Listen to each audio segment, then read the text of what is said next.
ನಾರಾಯಣಂ ಸುರಗುರುಂ ಜಗದೇಕನಾಥಂ ಭಕ್ತಪ್ರಿಯಂ ಸಕಲಲೋಕನಮಸ್ಕೃತಂಚ ತ್ರೈಗುಣ್ಯವರ್ಜಿತಮಜಂ ಭೂಮಾದ್ಯಮೀಶಂ ವಂದೇ ಭವಘ್ನಮರಾಸುರಸಿದ್ಧವನ್ಯಂ ನಾರಾಯಣಂ ನಮಸ್ಕೃತ್ಯ ನರಂಚೈವ ನರೋತ್ ದೇವೀಂ ಸರಸ್ವತೀಂ ವ್ಯಾಸಂ ತತೋ ಜಯಮುದೀರಯೇ ನಾರಾಯಣಂ ಗುಣೈಃ ಸರ್ವೈರುದೀರ್ಣಂ ದೋಷವರ್ಜಿತಂ ಜ್ಞೇಯಂ ಗಮ್ಯಂ ಗುರುಂಶ್ಚಾಪಿ ನತ್ವಾ ಸೂತ್ರಾರ್ಥೋಚ್ಯತೆ. ಓಂ ಓಂ ಅಥಾತೋರ್ಮ ಜಿಜ್ಞಾಸ. ಓಂ ವಿಷ್ಣುತತ್ವವಿನಿರ್ಣಯಃ. ಸದಾಗಮೈಕವಿಜ್ಞೇಯಂ ಸಮತೀತಕ್ಷರಾಕ್ಷರಂ ನಾರಾಯಣಂ ಸದಾ ವಂದೇ ನಿರ್ದೋಷಾಶೇಷಸದ್ಗುಣಂ. ವಿಶೇಷಣಾನಿ ಯಾನೀಹ ಕಥಿತಾನಿ ಸದುಕ್ತಿಭಿಃ ಸಾಧಯಿಷ್ಯಾಮಿ ತಾನ್ಯೇವ ಕ್ರಮಾತ್ ಸಜ್ಜನಸಂವಿದೇ. ಸದಾಗಮೈಕವಿಜ್ಞೇಯ ಸಮತೀತಕ್ಷರಾಕ್ಷರ ನಿರ್ದೋಷಾಶೇಷ ಸದ್ಗುಣ ಹೀಗಿರ್ತಕ್ಕಂಥ ನಾರಾಯಣನನ್ನು ಸದಾ ಒಂದೇ ಅಂತ ಹೇಳಿ ಈ ಮೂರು ವಿಶೇಷಣಗಳನ್ನು ನಾರಾಯಣನಿಗೆ ಮಾತ್ರ, ಬೇರೆ ಯಾರಲ್ಲೂ ವಿಶೇಷಣಗಳಿಲ್ಲ. ಇದು ಸದಾಗಮೈಕ ವಿಜ್ಞೇಯ ಒಂದು, ಸಮತೀತಕ್ಷರಾಕ್ಷರ, ನಿರ್ದೋಷಾಶೇಷ ಸದ್ಗುಣ. ಲಕ್ಷಣ ಹೇಗಿರ್ಬೇಕು? ಯಾವಾಗಲೂ ಕೂಡ ಹೇಗಿರ್ಬೇಕು ಲಕ್ಷಣ?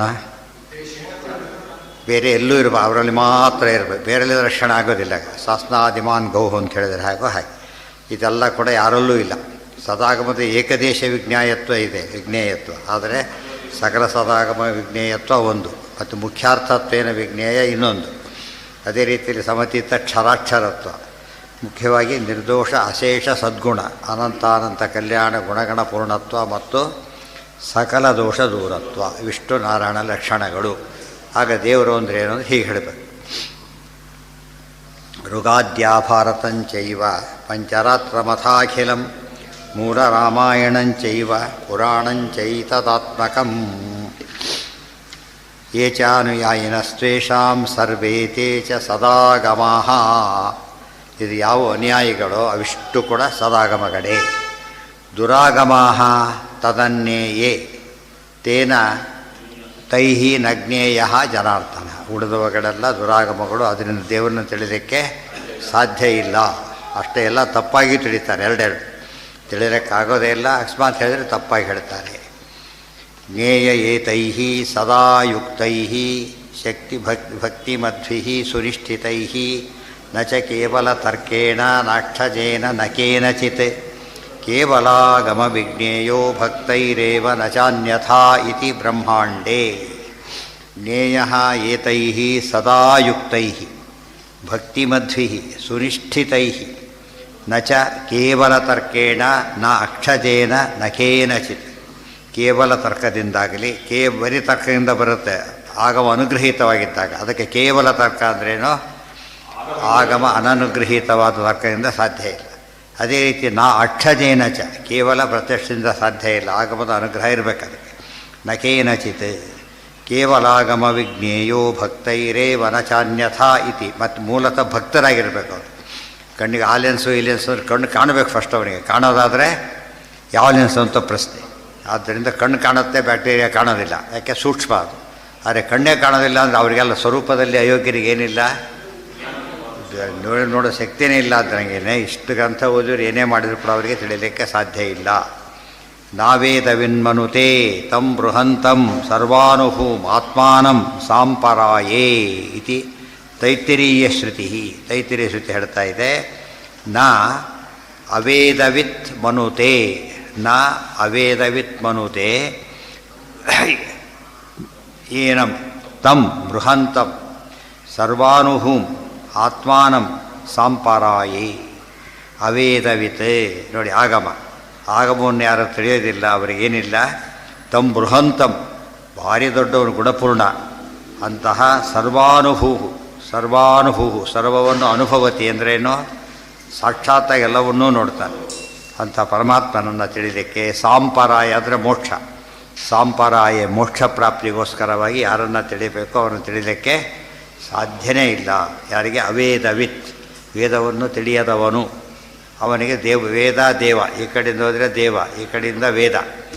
ವೇದ ಏನು ಹೇಳುತ್ತೆ? ದೇವರನ್ನ ಯಾರನ್ನು ತಿಳಿಯಬೇಕು? ವೇದಗಳಿಂದ. ಹೀಗೆ ಪರಸ್ಪರ ಸಂಬಂಧ ಇದೆ. ಇತಿ ತೈತ್ತರೀಯ ಶ್ರುತಿ. ಹೀಗೆ ಬ್ರಹ್ಮಾಂಡ ಪುರಾಣ ಆಯಿತು, ತೈತ್ತರೀಯ ಶ್ರುತಿ ಆಯಿತು. ಮತ್ತು ಕಠಶ್ರುತಿನ ಕೋಟ್ ಮಾಡ್ತಾರೆ. ನೈಷಾತರ್ಕೇಣ ಮತಿರಾಪನೇಯ ಪ್ರೋಕ್ತ ಅನ್ಯೇನೈವ ಸುಜ್ಞಾನಾಯ ಪ್ರೇಷ್ಠ.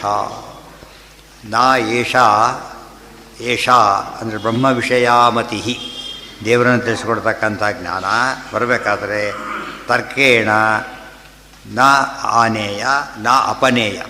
ಆನೇಯ ನಭವತಿ, ಅಪನೇಯ ನಭವತಿ. ತರ್ಕದಿಂದ ದೇವರನ್ನು ತಿಳಿಯೋಕ್ಕೂ ಸಾಧ್ಯ ಇಲ್ಲ, ಅಲ್ಲಗಳಿಲ್ಲಕ್ಕೂ ಸಾಧ್ಯ ಇಲ್ಲ. ಇವತ್ತು ಅವ್ರು ಮಾಡ್ತಿದ್ದಾರೆ, ದೇವರನ್ನ ತರ್ಕದಿಂದ ಅಲ್ಲಗಡೆ ಕೆಲಸ ಮಾಡ್ತಿದ್ದಾರೆ. ಎಲ್ಲರೂ ಕೂಡ ದೇವ್ರ ಕಣ್ಣಿಗೆ ಕಾಣೋದಿಲ್ಲ, ಇದ್ರೆ ಕಾಣಬೇಕು, ಕಾಣೋದಿಲ್ಲ, ದೇವರಿಲ್ಲ. ಇವರು ಚಪ್ಪಾಳೆ ಕೂತ್ಬಿಡ್ತಾರೆ. ಅದು ಖಂಡನೆ ಬರಬೇಕು. ಏನಂತ? ತತ್ವ ಹೇಳಬೇಕಾಗಿಲ್ಲ, ಅದು ಸಾಧ್ಯ ಇಲ್ಲ ಅಂತ ತೋರಿಸ್ಬೇಕಂತ. ದೇವರಿಲ್ಲ ಅಂತ ಹೇಳೋದಕ್ಕೂ ತರ್ಕದಿಂದ ಹೇಳೋದಕ್ಕೆ ಸಾಧ್ಯ ಇಲ್ಲ, ದೇವರಿದ್ದಾನೆ ಅಂತ ಹೇಳೋದಕ್ಕೂ ಸಾಧ್ಯ ಇಲ್ಲ. ಇದು ಸರಿಯಾಗಿ ಅರ್ಥ ಮಾಡಿಕೊಂಡ್ರೆ ತರ್ಕದ ಲಿಮಿಟೇಷನ್ ಅದು. ತರ್ಕ ಯಾವುದು ಅಸಿಸ್ಟ್ ಮಾಡುತ್ತೆ ಹೊರತು ಮೇನ್ ಆಗಲಿಕ್ಕೆ ಸಾಧ್ಯ ಇಲ್ಲ. ನೈಷಾ ತರ್ಕೇಣ ಮತಿರಾಪನೇಯ ಪ್ರೋಕ್ತ ಅನ್ನೇನೈವ. ಆಮೇಲೆ ಗ್ರಂಥ ಇದೆ ಅಂತ ತಿಳ್ಕೊಬೋಣ, ಆದರೂ ಕೂಡ ತಿಳಿಯೋದಿಲ್ಲ. ಒಬ್ಬರು ಉಪದೇಶ ಮಾಡಬೇಕದಲ್ಲ. ಇವತ್ತು ಉದಾಹರಣೆ ಎಲ್ಲ ಗ್ರಂಥ ಪ್ರಿಂಟ್ ಮಾಡಿಸ್ಬಿಟ್ಟು ಸ್ಕೂಲು ಕಾಲೇಜ್ ಕ್ಲೋಸ್ ಮಾಡಿಬಿಟ್ರೆ ಏನೂ ಉಪಯೋಗ. ಯಾಕೆ? ಅದು ಜಡ ಪದಾರ್ಥ ಹೇಳಿದಾಗ ಜ್ಞಾನ ಬರೋದಿಲ್ಲ. ಒಬ್ಬರು ಉಪದೇಶ ಮಾಡಬೇಕದನ್ನು. ಅದಕ್ಕೆ ಪ್ರೋಕ್ತ ಇನ್ನೊಬ್ಬರಿಂದ ಹೇಳಬೇಕು. ಅನ್ಯ ಶಬ್ದಕ್ಕೆ ಎರಡು ಅರ್ಥ. ಬೇರೆಯವರು ಹೇಳಬೇಕಾದ್ರೆ ಇವರೇ ಹೊಡೆದ್ರೆ ಒಂದೇ, ಉಳಿಯೋದು ತಿಳಿಯೋದು ಒಂದೇ. ಅನ್ಯೇನ ಅಂಥೇಳಿ ಅನ್ಯತ್ವ ಜ್ಞಾನಿನ, ಜೀವೇಶ ಭೇದ ತಿಳಿದವನಾಗಬೇಕು. ಉಪದೇಶ ಮಾಡಬೇಕಾದ್ರೆ ನಾನು ನೀನು ಭೇದವನ್ನು ಜ್ಞಾನ ಇಲ್ಲದೆ ಹೋದರೆ ಉಪದೇಶ ಮಾಡೋಕ್ಕೆ ಬರೋದಿಲ್ಲ. ಆದ್ದರಿಂದ ಅನ್ಯೇನೈವ. ಯಾವನ್ಯ? ವಿಷ್ಣು ಅನ್ಯತ್ವ ಜ್ಞಾನಿ. ವಿಷ್ಣು ಎಲ್ಲರಿಂದನೂ ಬೇರೆಯಾಗಿದ್ದಾನೆ. ಬೇರೆಯಾಗಿದ್ದಾನೆ ಅಂದರೆ ನಾವು ಅಲ್ಪಜ್ಞರು, ಪೂರ್ಣಜ್ಞ, ಸರ್ವಜ್ಞ, ಅದೆಲ್ಲ ಗೊತ್ತಿರಬೇಕು. ಸುಮ್ಮನೆ ಬೇರೆ, ಜಸ್ಟ್ ಬೇರೆ ಅಲ್ಲ. ಕತ್ಲು ಬೇರೆಯಾಗಿದೆ ಅಂದರೆ ಬೆಳಕಿನಿಂದ ವಿಶೇಷ ಆಪೋಸಿಟ್ ಕ್ವಾಲಿಟೀಸ್ ಎಲ್ಲ ಇದೆ. ಆ ರೀತಿಯಲ್ಲಿ ಪ್ರೋಕ್ತ ಅನ್ಯೇನೈವ ಪ್ರೇಷ್ಠ ಅಂಥೇಳಿ ಯಾರು ಹೇಳ್ತಾರೆ ಇದನ್ನು? ನಚಿಕೇತನೆ. ಪ್ರೇಷ್ಠ ಅಂದ್ರೇನು? ಎಲ್ಲಿ ಬಂದಿದೆ ಪ್ರೇಷ್ಠ ಅನ್ನೋ ಶಬ್ದ? ಎಲ್ಲಿ ಬಂದಿದೆ? ಏನಂತ ಬಂದಿದೆ? ಅಲ್ಲ, ಕಠೋಪನಿಷತ್ತು. ಪ್ರೇಷ್ಠೋ ನ ರಾಮಸ್ಯ ಬಭೂವ ತಸ್ಮಾತ್. ಯಾವ ಗ್ರಂಥ? ಮೊದಲೇ ಸರ್ಗ. ಯಾರ ಬಗ್ಗೆ ಹೇಳ್ತಿದ್ದಾರೆ? ಹನುಮಂತನ ಬಗ್ಗೆ. ಅದು ಗೊತ್ತಾದರೆ ನೆನಪಾಗುತ್ತೆ, ಅದಕ್ಕೆ ಆಗೋದಿಲ್ಲ. ಇಲ್ಲಿ ನಚಿಕೇತನಿಗೆ ಯಮದೇವರು ಹೇಳಿದರು, ಅಲ್ಲಿ ಹನುಮಂತ ದೇವರಿಗೆ ರಾಮದೇವರು ಏನಾಗಿದ್ದರು ಅಂತ ಅಲ್ಲಿ ಹೇಳಿದರು. ನೇರ ಹೇಳ್ತಾ ಇಲ್ಲ. ರಾಮಸ್ಯ ಪ್ರೇಷ್ಠ ಪ್ರಕರ್ಷೇಣ ಇಷ್ಟ, ಭಾರಿ ಇಷ್ಟ, ಇನ್ನೊಬ್ಬರಿಲ್ಲ. ಅಲ್ಲಿ ಇಲ್ಲೂ ಅಷ್ಟೇ. ನಚಿಕೇತರ ಬಗ್ಗೆ ಪ್ರೇಷ್ಠ ಅಂತ ಯಾಕೆ ಹೇಳ್ತಾರೆ ಗೊತ್ತಾ? ಏನು ಕೊಟ್ಟರು ಬೇಡ ಅಂತ ಹೇಳ್ತಾರೆ. ಆಗ ಪ್ರೇಷ್ಠ ಭಾರಿ ಖುಷಿ ಆಗುತ್ತೆ ಅವನು. ಏನೇನು ಕೊಡ್ತೀನಿ ಅಂತ ಹೇಳಿದ್ರು ಅವರು. ಏನೇನು ಕೊಡ್ಲಿಕ್ಕೆ ಸಾಧ್ಯ ಇದೆ ಎಲ್ಲ ಕೊಡ್ತೀನಿ ಅಂತ ಹೇಳಿಬಿಟ್ರು. ಅದು ಯಾವುದು ನನಗೆ ಬೇಡ. ಏನದು? ಪ್ರೇಯಸ್ಸು. ನನಗೆ ಬೇಕಾದ್ದೇನೋ ಶ್ರೇಯಸ್ಸು. ಅದಕ್ಕೆ ಪ್ರೇಷ್ಠ. ಯಾವುದು ಒಳ್ಳೆಯದನ್ನು ಕೇಳ್ತಾನೆ, ಭಾರಿ ಇಷ್ಟಪಡ್ತಾರೆ, ಅವರನ್ನು ಅತ್ಯಂತ ಪ್ರಿಯ ಅಂತ ಕರೀತಾರಲ್ಲ ಹಾಗೆ. ಇದು ಕಠೋಪನಿಷತ್ತಾಯಿತು. ಆಮೇಲೆ ಇನ್ನೊಂದು ಕೊಟ್ಟು ಮಾಡ್ತಾರೆ. ಪಿಪ್ಪಲಾದ ಶ್ರುತಿ ನಾ ಇಂದ್ರಿಯಾಣಿ ನಾ ಅನುಮಾನಂ ವೇದ ಏವ ಏನಂ ವೇದಯಂತಿ ತಸ್ಮಾದಾಹು ವೇದಾಹ ಇತಿ ಚ ಪಿಪ್ಪಲಾದ ಶ್ರುತಿ. ನಾ ಇಂದ್ರಿಯಾಣಿ ನಾ ಅನುಮಾನಂ. ಇಂದ್ರಿಯಾಣಿ ಅಂತ ಹೇಳಿದ್ದರಿಂದ ಯಾವ ಇಂದ್ರಿಯಕ್ಕೂ ದೇವರು ಸಿಗೋದಿಲ್ಲ. ನಾ ಅನುಮಾನ, ಯುಕ್ತಿ ತಿಳಿಯೋದಿಲ್ಲ. ವೇದಾಹಿ ಏವ ಏನಂ ವೇದಯಂತಿ. ವೇದಗಳೇ ಒಂದನ್ನು ತಿಳಿಸೋಕ್ಕೆ ಸಾಧ್ಯ, ಬೇರೆ ಯಾವುದಕ್ಕೂ ಸಾಧ್ಯ ಇಲ್ಲ. ತಸ್ಮಾತಾಹು ವೇದಾಹ ಇತಿ. ತಸ್ಮಾದಾಹು ವೇದಾಹ. ವೇದ ಅಂತ ಕರೆಯೋದೇ ಅದಕ್ಕೋಸ್ಕರ, ದೇವರನ್ನು ತಿಳಿಸ್ಕೊಡೋದಕ್ಕೆ ಇರೋದರಿಂದನೇ ಅವಕ್ಕೆ ಏನಂತ ಹೆಸರಾಯಿತು? ವೇದ ಅಂತ ಹೆಸರಾಯಿತು. ನಾ ಇಂದ್ರಿಯಾಣಿ ನಾ ಅನುಮಾನಂ ವೇದಾಹ ಹಿ ಏವ ಏನಂ ವೇದಯಂತಿ ತಸ್ಮಾತಾಹು ವೇದಾಹ ಇತಿ ಚ ಪಿಪ್ಪಲಾದ ಶ್ರುತಿ. ಹೀಗೆ ಪಿಪ್ಪಲಾದ ಶ್ರುತಿ ಹೇಳ್ತಾ ಇದೆ ನೋಡಿ. ವೈದಿಕ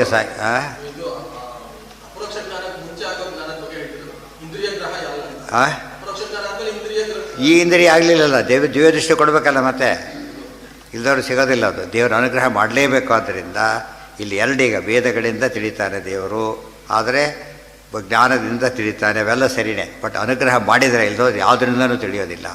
ದುಷ್ಟರು ವೇದ ಓದ್ತಾ ಇದ್ದಾರೇನಲ್ಲ, ಬೇಕಾಷ್ಟು ವೇದ ಓದಿರ್ತೀವಿ. ಇದು ಚೆನ್ನಾಗಿ ಹೇಳ್ತಾರೆ ಕೆಲವು ಸಲ, ಬಟ್ ಉಪಯೋಗ ಇಲ್ಲ ಅದರಿಂದ. ಹೇಳಿದ್ನಲ್ಲ, ದುಷ್ಟರು ಅನೇಕರು ಸೂಪರ್ ಸೈಂಟಿಸ್ಟ್ ಆಗಿರ್ತಾರೆ, ಈ ಸೈಂಟಿಸ್ಟ್ಗಿಂತ ಬುದ್ಧಿವಂತರಿರ್ತಾರೆ, ಬಟ್ ಡಿಸ್ಟ್ರಕ್ಟಿವ್ ಅವರು.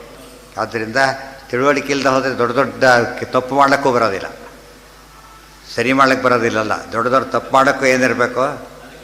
ತಿಳುವಳಿಕೆ ಇರಬೇಕು. ಆ ತಿಳುವಳಿಕೆ ಸರಿಯಾಗಿದ್ದರೆ ಅದು ಉದ್ಧಾರಕ್ಕೆ ಕಾರಣ, ಇಲ್ಲದೆ ಹೋದರೆ ಅವ್ರ ನಾಶಕ್ಕೂ ಕಾರಣ, ಲೋಕನಾಶಕ್ಕೂ ಕಾರಣ.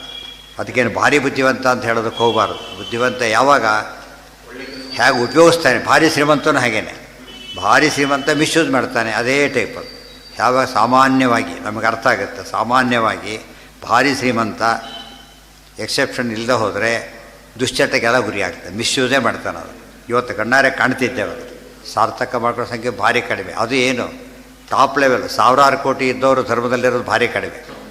ಇವತ್ತು ಲಕ್ಷ ಸ್ವಲ್ಪ ಮಿಡ್ಲ್ ಕ್ಲಾಸಿನ ಚೋರು ಇರ್ಬೋದು, ಸಾವಿರಾರು ಕೋಟಿ ಇದ್ದಾಗ ಸಾಮಾನ್ಯವಾಗಿ ಇರೋದಿಲ್ಲ. ಅದೇ ರೀತಿಯೇ ಭಾರಿ ಬುದ್ಧಿವಂತ ಆದರೆ ಕೈ ಕೊಡ್ತಾನೆ ಹೆಚ್ಚು ಕಡೆ, ಅವ್ನು ಮೋಸನೇ ಮಾಡೋದು.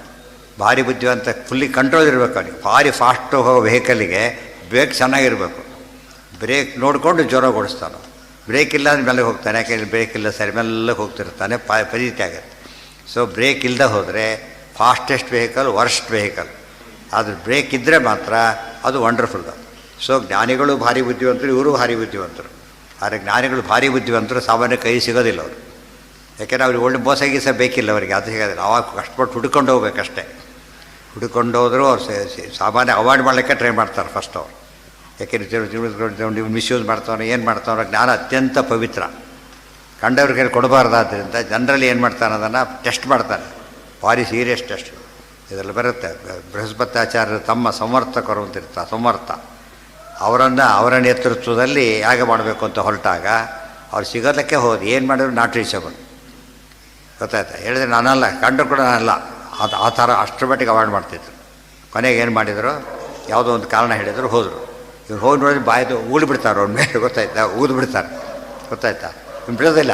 ಆಯ್ತಲ್ಲ ಈಗಲಾರು ಹೇಳ್ಕೊಡಿ ಅಂತ ಕೇಳ್ತಾರೆ. ಆಗ ಹೇಳ್ತಾರೆ, ಅಲ್ಲಿವರೆಗೂ ಬಿಡೋದಿಲ್ಲ ಅವ್ರು, ಅದು ಅಷ್ಟು ಟೆಸ್ಟ್ ಮಾಡ್ತಾರೆ. ಸಾಮಾನ್ಯ ಅಂತ ಸ್ವಲ್ಪ ಬೈದ್ರೆ ಸಾಕು ಓಡೋಗ್ಬಿಡ್ತಾರೆ, ಊಡ್ತಾನೆ. ಅಷ್ಟಾದರೆ ಕೇರ್ ಮಾಡೋದು, ನನಗೆ ಬೇಕು, ನಿಮ್ಮಿಂದನೇ ಉಪದೇಶ ಆಗಿ, ನೀವು ಪುರೋಹಿತರ ಬರಬೇಕು. ಆಯಿತು ಬರ್ತೀನಿ ಅಂತ ಹೇಳ್ತೀವಿ, ಯಜ್ಞ ಮಾಡ್ತೀವಿ, ಯಜ್ಞ ಸಕ್ಸಸ್ಫುಲ್ ಆಗೇ ಬಿಡತ್ತೆ.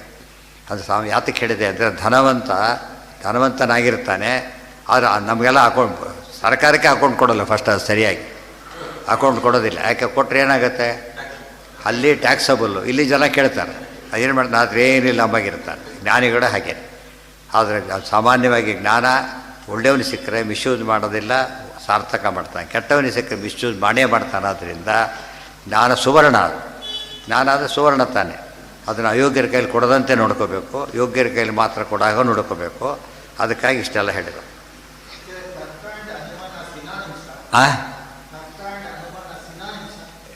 ರಫ್ಲಿ ಸಿನಾನಿಯಮ್ಸೆ, ಸುಹೃದ್ ಮಿತ್ರ ಇದ್ದ ಹಾಗೆ. ಸ್ವಲ್ಪ ವ್ಯತ್ಯಾಸ ಇದೆ ಅಷ್ಟೆ. ಏನು ವ್ಯತ್ಯಾಸ ಅಂದರೆ ಬರೀ ಹೇಳ್ತಾನೆ ಅನುಮಾನ, ದೂಷಣ ಅನುಮಾನ. ತರ್ಕ ಅಂದರೆ ದೂಷಣ ಅನ್ನೋ, ಹೇಳಿ ಸರಿಯಲ್ಲ ಅಂತ ಹೇಳ್ತೀವಿ, ಅದು ದೂಷಣ ಅನುಮಾನ. ಉದಾಹರಣೆಗೆ ಈ ರೀತಿ ಮಾಡೋದಿಲ್ಲ ಅಂತ ಹೇಳ್ತೀಯಾ, ಸರಿ ಬಿಡು ಮಣ್ಣು ತಿನ್ನು ಹೋಗು ಹೇಳ್ತಾರೆ. ನೀನು ಮಕ್ಕಳಿಗೆ ಹೇಳೋದಿಲ್ಲ, ಸಾಮಾನ್ಯ ತರ್ಕನೇ ಉಪಯೋಗಿಸೋದು ಜಾಸ್ತಿ. ನೀವು ಸ್ಕೂಲಿಗೆ ಹೋಗೋದಿಲ್ವಾ, ನಿಂಗೆ ಆಟ ಸಾಮಾನು ತಂದು ಕೊಡೋದಿಲ್ಲ, ಇಲ್ಲ ಹೋಗ್ತೀನಿ ಅಂತ. ತರ್ಕ ಹಾಗೆ, ಇದು ಮಾಡದೆ ಹೋದ್ರೆ ಹೀಗಾಗುತ್ತೆ ಅಂತೇಳಿ, ಇಲ್ಲ ಮಾಡ್ತೀನಿ ಅಂತೇಳಿ ವಾಪಸ್ ತರೋದು. ಅದು ಹಾಗಲ್ಲ, ಡೈರೆಕ್ಟ್ ಹೇಳೋದು. ಪರ್ವತದಲ್ಲಿ ಧೂಮ ಇರೋದ್ರಿಂದ ಬೆಂಕಿ ಇದೆ, ಇಷ್ಟೇ. ಸಾಧನ ಅನುಮಾನ. ತರ್ಕ ಸಾಮಾನ್ಯ ದೂಷಣ ಅನುಮಾನ. ರಫ್ಲಿ ಎರಡಕ್ಕೂ ಒಂದೇ ಹೆಸರಿದೆ. ಹೇಳಿದ್ನಲ್ಲ, ಸುಹೃನ್ ಮಿತ್ರ ಇದ್ದರೆ ಹಾಗೋ ಹಾಗೆ ವ್ಯತ್ಯಾಸ ಇದೆ. ಮೇಲ್ನೋಟಕ್ಕೆ ಸಿನಾನಿಮ್ಸ್ ಕಂಡು ಸುಖ ದುಃಖಗಳು ಹಾಗೇನೆ. ಯಶಸ್ಸಿದೆ, ಕೀರ್ತಿ ಅಂತಿದೆ, ಅದಕ್ಕೂ ವ್ಯತ್ಯಾಸ ಇದೆ. ರಫ್ಲಿ ಕ್ಲಾಸಿಕಲ್ಲೆಲ್ಲ ಏನರ್ಥ ಅವಕ್ಕೆಲ್ಲ ಬರೀ ಕೀರ್ತಿ ಅಂತಲೇ ಅರ್ಥ. ಯಶಸ್ಸಿಗೆ ಸಿನಾನಿಯಮ್, ಶಾಸ್ತ್ರದಲ್ಲಿ ಹಾಗಲ್ಲ, ಆಚಾರ್ಯ ಬರೀತಾರೆ. ಎದುರಿಗೆ ಹೊಡೆದಾಗ ಅದು ಕೀರ್ತಿ, ಇಲ್ಲದೆ ಆಬ್ಸೆನ್ಸ್ ಹೊಡೆದಾಗ ಯಶಸ್ಸು ಅಂತ ಕರೀತಾರೆ. ಅರ್ಥ ಆಯ್ತಾ? ಎದುರಿಗೆ ಹೋಗಲೇಬೇಕು, ಏನು ಸಾಗೋದಿಲ್ಲ ಇಲ್ಲದೆ ಹೋದರೆ. ಆದ್ದರಿಂದ ಮೇ ನಾಟ್ ಬಿ. ಮತ್ತು ಅವ್ರು ಇರೋವರೆಗೂ ಹೆಸರಿರುತ್ತೆ, ಆಮೇಲೆ ಹೋಗಿಬಿಡತ್ತೆ. ರೋಡಿಗೆ ಹೆಸರಿಡೋದು ಹೋದ ತಕ್ಷಣ ಅಳಿಸಾಕ ಬೇರೆ ರೋಡ್ ಹೆಸರಿಡೋದು, ಆ ಥರ.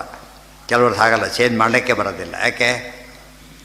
ಎಲ್ಲ ಕಾಲಕ್ಕೂ ಸಲ್ತಕ್ಕಂಥ ವ್ಯಕ್ತಿಗಳು. ಕೆಲವು ಆಗ ಮಾತ್ರ ರೆಲವೆಂಟ್ ಆಗ್ತಾರೆ, ಆದರೆ ಕೆಲವು ಎಲ್ಲ ಕಾಲಕ್ಕೂ ರೆಲವೆಂಟ್ ಆಗ್ತಾರೆ.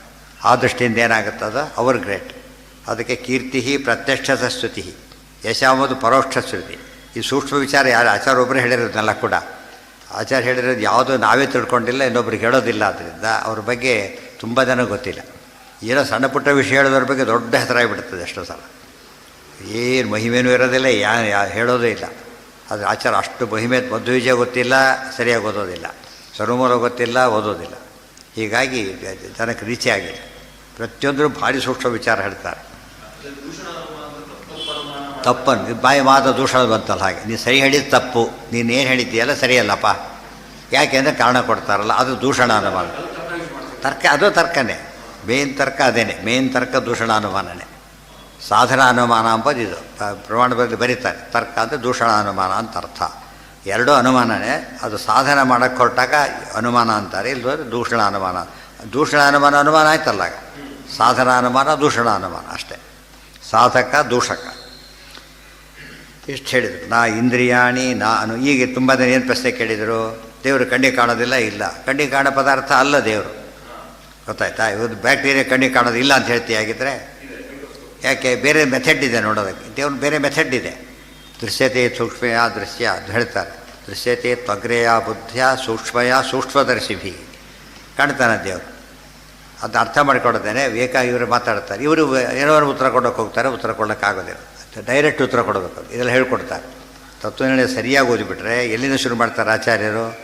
ನಾಸ್ತಿಕ ಮತದಿಂದ ಶುರು ಮಾಡ್ತಾರೆ ಖಂಡನೆ ಮಾಡೋದಕ್ಕೆ. ಎಲ್ಲಿವರೆಗೂ ಬರ್ತಾರೆ? ಎಲ್ಲ ಮತ ರಿವ್ಯೂ ಮಾಡಿಬಿಡ್ತಾರೆ. ಗೊತ್ತಾಯ್ತಾ? ಎಲ್ಲ ಮತಗಳು ರಿವ್ಯೂ ಮಾಡಿಬಿಟ್ಟು ಯಾವ ಮತನೋ ಎಲ್ಲ ದೋಷಗಳೆಲ್ಲ ಒಂದರಲ್ಲೂ ಮುಕ್ತವಾಗಿಲ್ಲ. ಕೆಲವು ಭಾರಿ ದೋಷ, ಕೆಲವು ಸ್ವಲ್ಪ ದೋಷ. ಆದರೆ ಏನದು ಗ್ರಾಹ್ಯ ಅಲ್ಲ, ಸರಿಯಾದ ಸಿದ್ಧಾಂತ ಹೇಳ್ತಾರೆ. ಇದು ಒಂದು ದೃಷ್ಟಿಯಿಂದ ಸರ್ವದರ್ಶನ ಸಂಗ್ರಹ ಇದ್ದಾಗೆ. ಸರ್ವದರ್ಶನ ಸಂಗ್ರಹ ವಿತ್ ಕಾಮೆಂಟ್ಸ್, ಸಮರಿ ಅಲ್ಲ. ಅವ್ರು ಏನು ಹೇಳ್ತಾರೆ ಅಲ್ಲ, ಏನು ಹೇಳ್ತಾರೆ, ಯಾಕೆ ಸರಿಯಲ್ಲ, ಈ ರೀತಿ ಬರೆದಿದ್ದು ವಿಷ್ಣುಪುರಾಣದ ವೈಶಿಷ್ಟ್ಯ. ಸರಿಯಾಗಿ ಓದಬೇಕಾದ್ರೆ ಫುಲ್ ಸಮಯಪಾದ ಓದ್ಬಿಟ್ರೆ ಸಮಯಪಾದ ಅರ್ಥ ಆಯಿತು ಅಂತಲೇ ಅರ್ಥ. ಬೌದ್ಧ ಮತ ಖಂಡ, ಎಲ್ಲ ಮತ ಖಂಡನೂ ಬರುತ್ತೆ ಇದರಲ್ಲಿ. ಸ್ಟಾರ್ಟಿಂಗ್ ಆಗೋದೇ ದೂಷಣದಿಂದ. ಯಾಕೆಂದರೆ ತಪ್ಪು ಅಂತ ಹೇಳಿದ ಮೇಲೆ ಆಮೇಲೆ ಸರಿ ಗೊತ್ತಾಗುತ್ತೆ. ದಾರಿ ಹೇಳೋದು ಯಾವಾಗಲೂ ಹಾಗೇನೆ, ಮುಂದೆ ಹೋಗ್ತಾ ಇರಿ, ಎರಡಾಗುತ್ತಿದೋ, ಈ ಕಡೆ ಹೋಗಬೇಡಿ, ಈ ಕಡೆ ಹೋಗಿ ಅಂತ ಹೇಳಿ ಹೋಗೋದ್ರೆ ಹೇಳಬಾರ್ದೆ, ಈ ಕಡೆ ಹೋಗಬೇಡಿ, ಆ ಕಡೆ ಹೋಗಿ ಅಂತ. ಅಂದರೆ ಮೊದಲು ತಪ್ಪಾಗೋದು ಆಗೋ ಚಾನ್ಸಸ್ಸನ್ನು ಅವಾಯ್ಡ್ ಮಾಡ್ತಾನೆ ಫಸ್ಟ್. ಅದಕ್ಕೇ ಮೊದಲು ಖಂಡನೆ ಮಾಡೋ ರೀತಿಯಲ್ಲಿ ಯಾವಾಗಲೂ ಹೇಳೋದು ಹಾಗೇನೆ. ನಚೈತೇಷಾಂ ವಚನಾನಾಮೇವ. ಅದಕ್ಕೆ ಅನಿಷ್ಟ ನಿವೃತ್ತಿ. ದುರ್ಮತ ಖಂಡನೆ ಮಾಡೋದ್ರಿಂದ ಪ್ರಯೋಜನ ಅನಿಷ್ಟ ನಿವೃತ್ತಿ, ಅದು ಫಸ್ಟ್ ಆಗಬೇಕು. ಸನ್ಮತ ಖಂಡನೆ ಸ್ಥಾಪನೆ ಮಾಡೋದರಿಂದ ಇಷ್ಟಪ್ರಾಪ್ತಿ, ಅದಕ್ಕೆ ಅದೂ ಮಾಡೋದು. ಯಾವಾಗಲೂ ಜನ ತಪ್ಪು ತಿಳ್ಕೊಳ್ಳೋ ಸಂಭವ ಜಾಸ್ತಿ ಆದ್ದರಿಂದ ತಿಳ್ಕೊಂಡಿದ್ದು ಸರಿಯಲ್ಲ ಅಂತ ಫಸ್ಟ್ ಹೇಳಬೇಕು. ಆಗ ಅವನಿಗೇನಾಗುತ್ತೆ, ಸರಿಯಾಗಿ ತಿಳ್ಕೊಬೇಕು ಅನಿಸುತ್ತೆ, ಆಗ ಅದನ್ನು ಹೇಳಬೇಕು. ನಚೈತೇಷಾಂ ವಚನಾನಾಮೇವ ಅಪ್ರಾಮಾಣ್ಯಂ ಅಪೌರುಷೇಯತ್ವಾತ್ ವೇದಸ್ಯ. ಈಗ ಹೇಗೆ ಲಿಟ್ರೇಷನ್ ತೊಗೊಂಡ್ರಿ ಈಗ ಅಂದರೆ ಸದಾಗಮಿಕ ವಿಜ್ಞೇಯಂ ಪದ ಹೇಳಿದರು. ಸದಾಗಮಗಳು ಯಾವುದು ಅಂತ ಹೇಳಿದರು. ಆ ಬೇರೆ ರೀತಿ ದಾರಿ ಇಲ್ಲ ಅಂತ ತಿಳಿಸಿದರು. ಆಗ ಪ್ರಶ್ನೆ ಹಾಕ್ಕೊಂಡು ಇದನ್ನೇ ನಾವು ಒಪ್ಪೋದಿಲ್ಲ ಅಂದ ಫಸ್ಟ್ ಅವರು. ಏನು ಕೊಟೇಶನ್ ಕೊಟ್ಟರೆ ಈಗ ಅದನ್ನು ಒಪ್ಪೋದೇ ಇಲ್ಲ. ನೀವು ಬ್ರಹ್ಮಾಂಡ ಪುರಾಣನೂ ಒಪ್ಪೋದಿಲ್ಲ, ವೇದಗಳನ್ನೂ ಒಪ್ಪೋದಿಲ್ಲ. ನನಗೇನು ಮಾಡ್ತೀನಿ ಅಂತ ಕೇಳ್ತಾರೆ. ಇದು ಹೇಗೆ ಕಾನೂನೇ ಒಪ್ಪೋದಿಲ್ಲ ಅಂತ. ಅವಾಗ ಏನು ಮಾಡ್ತೀವಿ? ಇವಾಗ ಬಿಟ್ಬಿಡ್ತಾರೆ ಕಾನೂನು ಒಪ್ಪೋದಿಲ್ಲ ಅಂದರೆ. ಒಪ್ಪಿಸ್ಬೇಕಾಗ ಕಾನೂನು ಒಪ್ಪಿಸ್ತೇವೆ ಅಂತ ಹೇಳ್ತಾರೆ. ನಾವು ಆ ಸ್ಟೆಪ್ ಮಾಡಲ್ಲ ಜನ, ನಮ್ಮಲ್ಲಿ ಲ್ಯಾಪ್ಸರ್. ವೇದ ಒಪ್ಪೋದಿಲ್ಲ, ಹೋಗಲಿ ಬಿಡಿ ಅಂತಾರೆ. ಹೋಗೋದಿಲ್ಲ. ಯಾಕೆ ಒಪ್ಪೋದಿಲ್ಲ ಹೇಳು ಅಂತ ಕೇಳಬೇಕಾದ್ರೆ. ಅದೇ ಪ್ರತ್ಯಕ್ಷವಚ್ಚ ಪ್ರಾಮಾಣ್ಯಂ ಸ್ವತಃ ಆಗಮಸ್ಯ ಮಾತಿನ ಅರ್ಥ. ನೀ ಪ್ರತ್ಯಕ್ಷ ಒಪ್ತೀಯಾ? ಹಾಗೆ ಆಗಮನ ಒಪ್ಪಲೇಬೇಕು. ಯಾತಕ್ಕೆ? ಪ್ರತ್ಯಕ್ಷ ಒಪ್ಪೋದಕ್ಕೆ ಏನೇನು ಕಾರಣ ಇದೆಯೋ ಅಷ್ಟೆಲ್ಲ ಕಾರಣ ಯಾವುದಕ್ಕಿದೆ? ಆಗಮಕ್ಕೆ. ಹೀಗಾರೆ ಎಲ್ಲ ಸೋರಿಸ್ತಾರೆ. ಎಲ್ಲ ನೀಟಾಗಿ ಅನಲೈಸ್ ಮಾಡಿ ಆಚಾರ ಮತ್ತು ಅಷ್ಟೇ ಇರೋದು. ಅದು ಎಷ್ಟು ಪ್ಯಾಕ್ ಆಗಿದೆ ಅಂತ ಬಿಡಿಸಿ ತೋರಿಸ್ತಾರೆ. ಅದೇ ಸ್ವತಃ ಪ್ರತ್ಯಕ್ಷವಚ್ಚ ಪ್ರಾಮಾಣ್ಯಂ ಸ್ವತಃ ಆಗಮಸ್ಯ ಹಿ ಹೇಳಬೇಕಾದ್ರೆ ಅದನ್ನು ಇಲ್ಲ ಮೊದಲು ಪ್ರಮಾಣ ಲಕ್ಷಣ ಹೇಳಬೇಕಾದ್ರೆ ಅಷ್ಟೆಲ್ಲ ಟಫಾಗಿ ಹೇಳೋದಿಲ್ಲ. ಯಾಕೆಂದರೆ ವಿಷಯ ಗಂಭೀರವಾದ್ದರಿಂದ ಎಲ್ಲ ತಿಳಿಸ್ಬಿಟ್ಟು ಆಮೇಲೆ ಹೇಳ್ತಾರೆ. ಅನುವ್ಯಾಖ್ಯಾನ ಹೈಯೆಸ್ಟ್ ವರ್ಕ್, ಅದರಲ್ಲಿ ಹೇಳಬೇಕು. ಆ ಕಾಂಪ್ಯಾಕ್ಟಾಗಿ ಹೇಳ್ತಾರೆ. ನಚ ಏತೇಷಾಂ ವಚನಾನಾಮೇವ ಅಪ್ರಾಮಾಣ್ಯಂ. ಸೊ ಡಾಕ್ಯುಮೆಂಟ್ ಸರಿಯಾದ ಡಾಕ್ಯುಮೆಂಟ್ ಕೊಟ್ಟಾಗ ಒಪ್ಪೋದಿಲ್ಲ ಅಂದರೆ ಒಪ್ಪಿಸ್ಬೇಕು ಫಸ್ಟ್ ಅವನು. ನೋಡಿ ಯಾಕೆ ಒಪ್ಪೋದಿಲ್ಲ, ಡಾಕ್ಯುಮೆಂಟ್ ಹೇಗಿರಬೇಕು ಅವನಿಗೆ ಕೇಳೋದು. ಅದು ರಕ್ಷಣೆ ಇದೆ, ಒಪ್ಪಲೇಬೇಕು. ಕೋಪ ಮಾಡ್ಕೊಳ್ಳೋದು ಉಪಯೋಗ ಇಲ್ಲ, ಬೈಯೋದಕ್ಕೂ ಅವೆಲ್ಲ ಅಲ್ಲ. ಅದು ಕೇಳ್ದೆ ಹೋದಾಗ ಅವ್ರು ನೋಡಿ ಖಂಡನೆ ವ್ಯವಸ್ಥೆ ಬೇರೆ ಇದೆ. ಇವರು ಖಂಡನೆ ಮಾಡೋಕ್ಕೆ ಶಿಕ್ಷೆ ಕೊಡೋಕ್ಕೆ ಹೋಗಬಾರ್ದು. ಶಿಕ್ಷೆ ಕೊಡೋದು ಯಾರು? ರಾಜ ಇರೋದು. ರಾಜ ಶಿಕ್ಷೆ ಕೊಡ್ತಾರೆ. ಆದ್ದರಿಂದ ನಾವೇ ಶಿಕ್ಷೆ ಕೊಡ್ಲಿಕ್ಕೆ ಹೋದ್ರೆ ತಪ್ಪದು. ಅದು ಲಾಯರ್ ಬರೀ ಆರ್ಗ್ಯೂ ಮಾಡ್ಬೋದೇ ಹೊರತು ಜಡ್ಜ್ಮೆಂಟ್ ಕೊಡ್ಲಿಕ್ಕೆ ಬರೋದಿಲ್ಲ. ಇವನು ಜಡ್ಜ್ಮೆಂಟ್ ಕೊಡಬಹುದು, ಜಡ್ಜು ಅದನ್ನು ಎಕ್ಸಿಕ್ಯೂಟ್ ಮಾಡೋಕ್ಕೆ ಬರೋಲ್ಲ. ಯಾರು ಮಾಡಬೇಕಂದ್ರೆ ಬೇರೆ ಪ್ರೊಸೀಜರ್ ಇದೆ.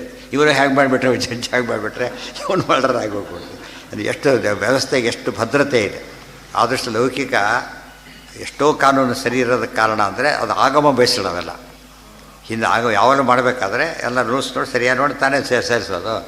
ವ್ಯಾಕರಣ ಹೇಗೋ ಆಗಮಗಳು ಹಾಗೆ, ಕಾನೂನು ಬರೋದು ಆ ರೀತಿಯೇ ಫ್ರೇಮ್ ಆಗೋದು.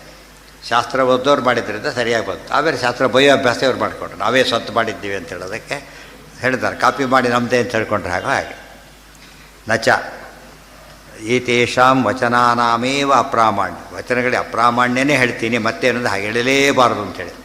ಈ ವಚನ ಅಪ್ರಾಮಾಣ್ಯ ಹೇಳೋಕ್ಕೆ ಸಾಧ್ಯನೇ ಇಲ್ಲ. ಯಾಕೆ? ಫಸ್ಟ್ ಸ್ಟೆಪ್ಪಿಗೆ ವೇದಾನುಸಾರಿ ಎರಡು ಭಾಗ ಮಾಡಿದೆ.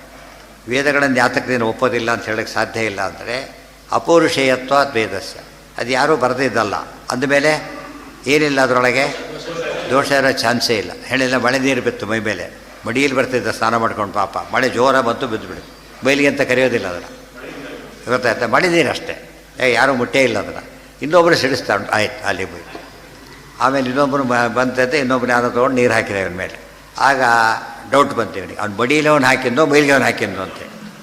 ಅಕಸ್ಮಾತ್ ಬಡಿಯವನು ಹಾಕಿದರೆ ಓಕೆ, ಪೌರುಷ ಅವಾಗ ಹಾಗೆ, ಗೊತ್ತಾಯ್ತಾ? ಅವನು ಮಡಿ ಅಂತ ಪ್ರೂವ್ ಆಗಿದೆ. ಓ ಪದ್ಯ ಮಾರಾಯ ಸ್ನಾನಕ್ಕೆ ಹೋಗಬೇಕಾಗಿತ್ತು, ಭಾರಿ ಒಳ್ಳೆ ಕೆಲಸ ಮಾಡಿದೆ ಅಂತ ಹುಡ್ದೋಗ್ಬಿಟ್ರೆ ಭಯ ಬಂದಾಗ ಒಂದು ಹೊರಟುಬಿಡ್ತಾರೆ. ಯಾಕೆ ಮತ್ತೆ ಅಲ್ಲಿ ಹೋಗೋಕ್ಕೆ ಸಾಧ್ಯ ಇದೆಯಾ? ಈಗ ಸಾಧ್ಯ ಇಲ್ಲ. ಅದರಿಂದ ಹಾಳು ಮಾಡಿದೆ ಅಂತ ಬೈತಾರೆ. ಸೊ ದುರಾಗಮಕ್ಕೂ ಅಂದರೆ ಪೌರುಷೇಯ ಅಂದರೆ ಚಾನ್ಸಸ್ ಇದೆ. ಈಗ ಸದಾಗಮನೂ ಆಗಿರ್ಬೋದು, ದುರಾಗಮನೂ ಆಗಿರ್ಬೋದು. ಅಪೌರುಷೇಯಕ್ಕೇನಿಲ್ಲ, ಡೌಟ್ ಬರೋಕ್ಕೆ ಕಾರಣನೇ ಇಲ್ಲ. ಮನುಷ್ಯ ಮುಟ್ಟಿದರೆ ಮಡಿ ಮೇಲಿಗೆ ಎರಡಾಗಿರೋ ಚಾನ್ಸ್ ಇದೆ. ಮೇಲಿಂದ ಬಿದ್ದ ನೀರು ಅದು ಮೇಲೆ 11ನೇ ಫ್ಲೋರಿಂದ ಹಾಕಿದ ಅದಲ್ಲ, ಅದು ಮೇಲಿಂದ ಬಿದ್ದಿರಲ್ಲ, ಅದಕ್ಕೆ ಮಹತ್ವ ಇಲ್ಲ. ಏನು ಬರಬೇಕು ಅದಕ್ಕೆ? ಮಳೆನೇ ಬರಬೇಕು. ಮಳೆ ಯಾಕೆ ಬರುತ್ತೆ ಅಂದರೆ ಮೇಲಿಂದ ಬರುತ್ತೆ. ಅದಕ್ಕೆ ಯಾವ ದೋಷ ಮನುಷ್ಯ ಮುಟ್ಟ ಚಾನ್ಸಸ್ಸೇ ಇಲ್ಲ, ಅದ್ಮೇಲೆ ಮೇಲಿಗೆ ಚಾನ್ಸಸ್ಸೇ ಇಲ್ಲ. ಸರಿಯಾಗಿ ಯೋಚನೆ ಮಾಡಿದರೆ ಮಳೆ ನೀರು ನಮ್ಮ ಎಕ್ಸಾಂಪಲ್ ಸಿಕ್ಕಾಗ ಯಾರೂ ಹಾಕಿಲ್ಲ, ಅದನ್ನು ಯಾರೂ ಹಾಕಿಲ್ಲ, ನೀರು ಬಿತ್ತೋ ಇಲ್ಲೋ. ಅದೇ ರೀತಿಯೇ ವಾಕ್ಯ ಇದೆ, ಯಾರೂ ಬರೋದಿಲ್ಲ, ಇದೆ ಅಷ್ಟು. ಅದನ್ನು ಹೇಗೆ ಒಪ್ತಿರೋ ಮಡಿ ಅಂತಿದ್ರೆ ಹೇಗೆ ಒಪ್ಪೇವು ಅದು. ಆಮೇಲೆ ನೀರು ಹಾಗೆ ಡೈರೆಕ್ಟ್ ಹಿಡ್ಕೊಳ್ಳಿ, ಪ್ಯೂರೆಸ್ಟ್ ವಾಟರ್ ಅದು. ಯಾವಾಗ ನೆಲದ ಮೇಲೆ ಬೀಳುತ್ತೆ ಏನಾಗುತ್ತೆ, ಅದಾಗಲೇ ಮಡಿ ಹೋಗೋದಿಲ್ಲ, ಅದಕ್ಕೆ ಅದು ಕಲಸ ಶುರುವಾಗುತ್ತೆ. ಮಡಿಯೇ ಇರುತ್ತೆ ಹಾಗೆ ಬರ್ತಾ ಮಳೆ ನೋಡಿದ ಮಳೆ ನೀರು ಅದು ಗೊತ್ತಿಲ್ಲ, ಮಳೆಗಿಳೆ ಗೊತ್ತಿಲ್ಲ ಅವನಿಗೆ, ಬಂದ ಎಲ್ಲ ಕಡೆ ನೀರು. ಹೇಗೆ ಯೋಚನೆ ಮಾಡಿ, ಅರೇ ಮಳೆ ನೀರಿರಿ ಅಂತ ತುಳ್ಕೊಂಡು ಹೊರಟ್ಬಿಟ್ಟ. ಅದಕ್ಕೆ ಮೈಲಿಗೆ ಆಗಿಲ್ಲ, ಆದರೆ ಕುಡಿಲಕ್ಕೆಲ್ಲ ಬರೋಲ್ಲ ಅದು. ಇದು ಕುಡಿಲಕ್ಕೆ ಬರುತ್ತೆ, ಅದಕ್ಕೆ ಕುಡಿಲಕ್ಕೆ ಬರೋದಿಲ್ಲ. ಸೊ ಆ ಪಾವಿತ್ರ ಹೋಯಿತು, ಈ ಪಾವಿತ್ರ ಉಳ್ಕೊಡ್ತು, ಗೊತ್ತಾಯ್ತಾ? ಇದು ಎಷ್ಟು ಸೂಕ್ಷ್ಮ ಇದೆ ಅದರಲ್ಲೂ ಕೂಡ. ಈ ರೀತಿ ಯೋಚನೆ ಮಾಡಿದರೆ ಸಮಸ್ಯೆ ಯೋಚನೆ ಮಾಡೋಕ್ಕೆ ತಯಾರಿಲ್ಲ ಫಸ್ಟ್ ಅವರು. ಏನು ಒಪ್ಪೋದ್ರೆ ಗಲಾಟೆ ಮಾಡ್ತಾರೆ ಇವರು, ಅವರಿಗಿಂತ ಜೋರು ಗಲಾಟೆ ಇವರು ಮಾಡ್ತಾರೆ. ಗಲಾಟೆ ಮಾಡ್ಲಿಕ್ಕೆ ಹೋದರೆ ತತ್ವನಿಶ್ಚಯ ಆಗೋದೇ ಇಲ್ಲ. ಗಲಾಟೆ ಆಗಬಾರ್ದು ಅಂತಲೇ ವ್ಯವಸ್ಥೆ ಮಾಡಿದ್ರು ಜಡ್ಜಸ್ಸು. ಕೋರ್ಟ್ನಲ್ಲಿ ಯಾಕೆ ಒಂದು ವ್ಯವಸ್ಥೆ ಇರುತ್ತೆ, ಆಗಬಾರ್ದು ಹೇಳಿ ನೋ ಅಷ್ಟೇ. ಎತ್ಕೊಂಡು ಹೊರಗೆ ಹಾಕಿಬಿಡ್ತಾರೆ. ಇನ್ನೂ ಗಲಾಟೆ ಮಾಡಿ ಏನು ಮಾಡೋ ವ್ಯವಸ್ಥೆ, ಪೊಲೀಸರು ಎತ್ಕೊಂಡು ಹೊರಗೆ ಎತ್ತಿಬಿಡ್ತಾರೆ. ಅವನು ಅಸಂಬದ್ಧ ಮಾತಾಡ್ತಾರೆ. ಇಲ್ಲಿ ಹಾಗಲ್ಲ, ಅದು ಬಾಯಿ ಬಂದ ಮಾತಾಡ್ತಿರ್ತಾರೆ, ಕಂಟ್ರೋಲ್ ಮಾಡೋಕ್ಕೆ ಹೋಗೋದಿಲ್ಲ. ಅದು ಎಷ್ಟೋ ಸರ್ತಿ ಅಪಾರ್ಥಕ್ಕೆ ಕಾರಣ ಆಗುತ್ತೆ. ಹಾಂ ಹಾಂ ಹಾಂ ಹಾಂ ಬೇಕಾಷ್ಟು ಜನ ಇದ್ದಾರೆ. ನಮ್ಮವರೇ ಒಪ್ಪೋದಿಲ್ಲ, ಎಷ್ಟು ಜನ ನಿಮ್ಮ ಮನೆಗಳಲ್ಲೇ ಒಪ್ಪಲ್ಲ, ಭಾಳ ಜನ ವೇದ ಕೊಟ್ಬಿಡ ಓಡಿಬಿಡಿ. ಇಲ್ಲ ಸ್ಕೂಲ್ಗೆ ಹೋಗಿರ್ತಾನೆ, ಮೇಷ್ಟು ತಲೆ ಕೆಡಿಸಿರ್ತಾರೆ, ಒಪ್ಪೋದೆ. ಅರ್ಥ ಆಯ್ತು? ಪ್ಯೂರ್ ಆಗಿದ್ದರೆ ಅವಾಗ ಅರ್ಥ ಆಗುತ್ತೆ. ಹ್ಞೂ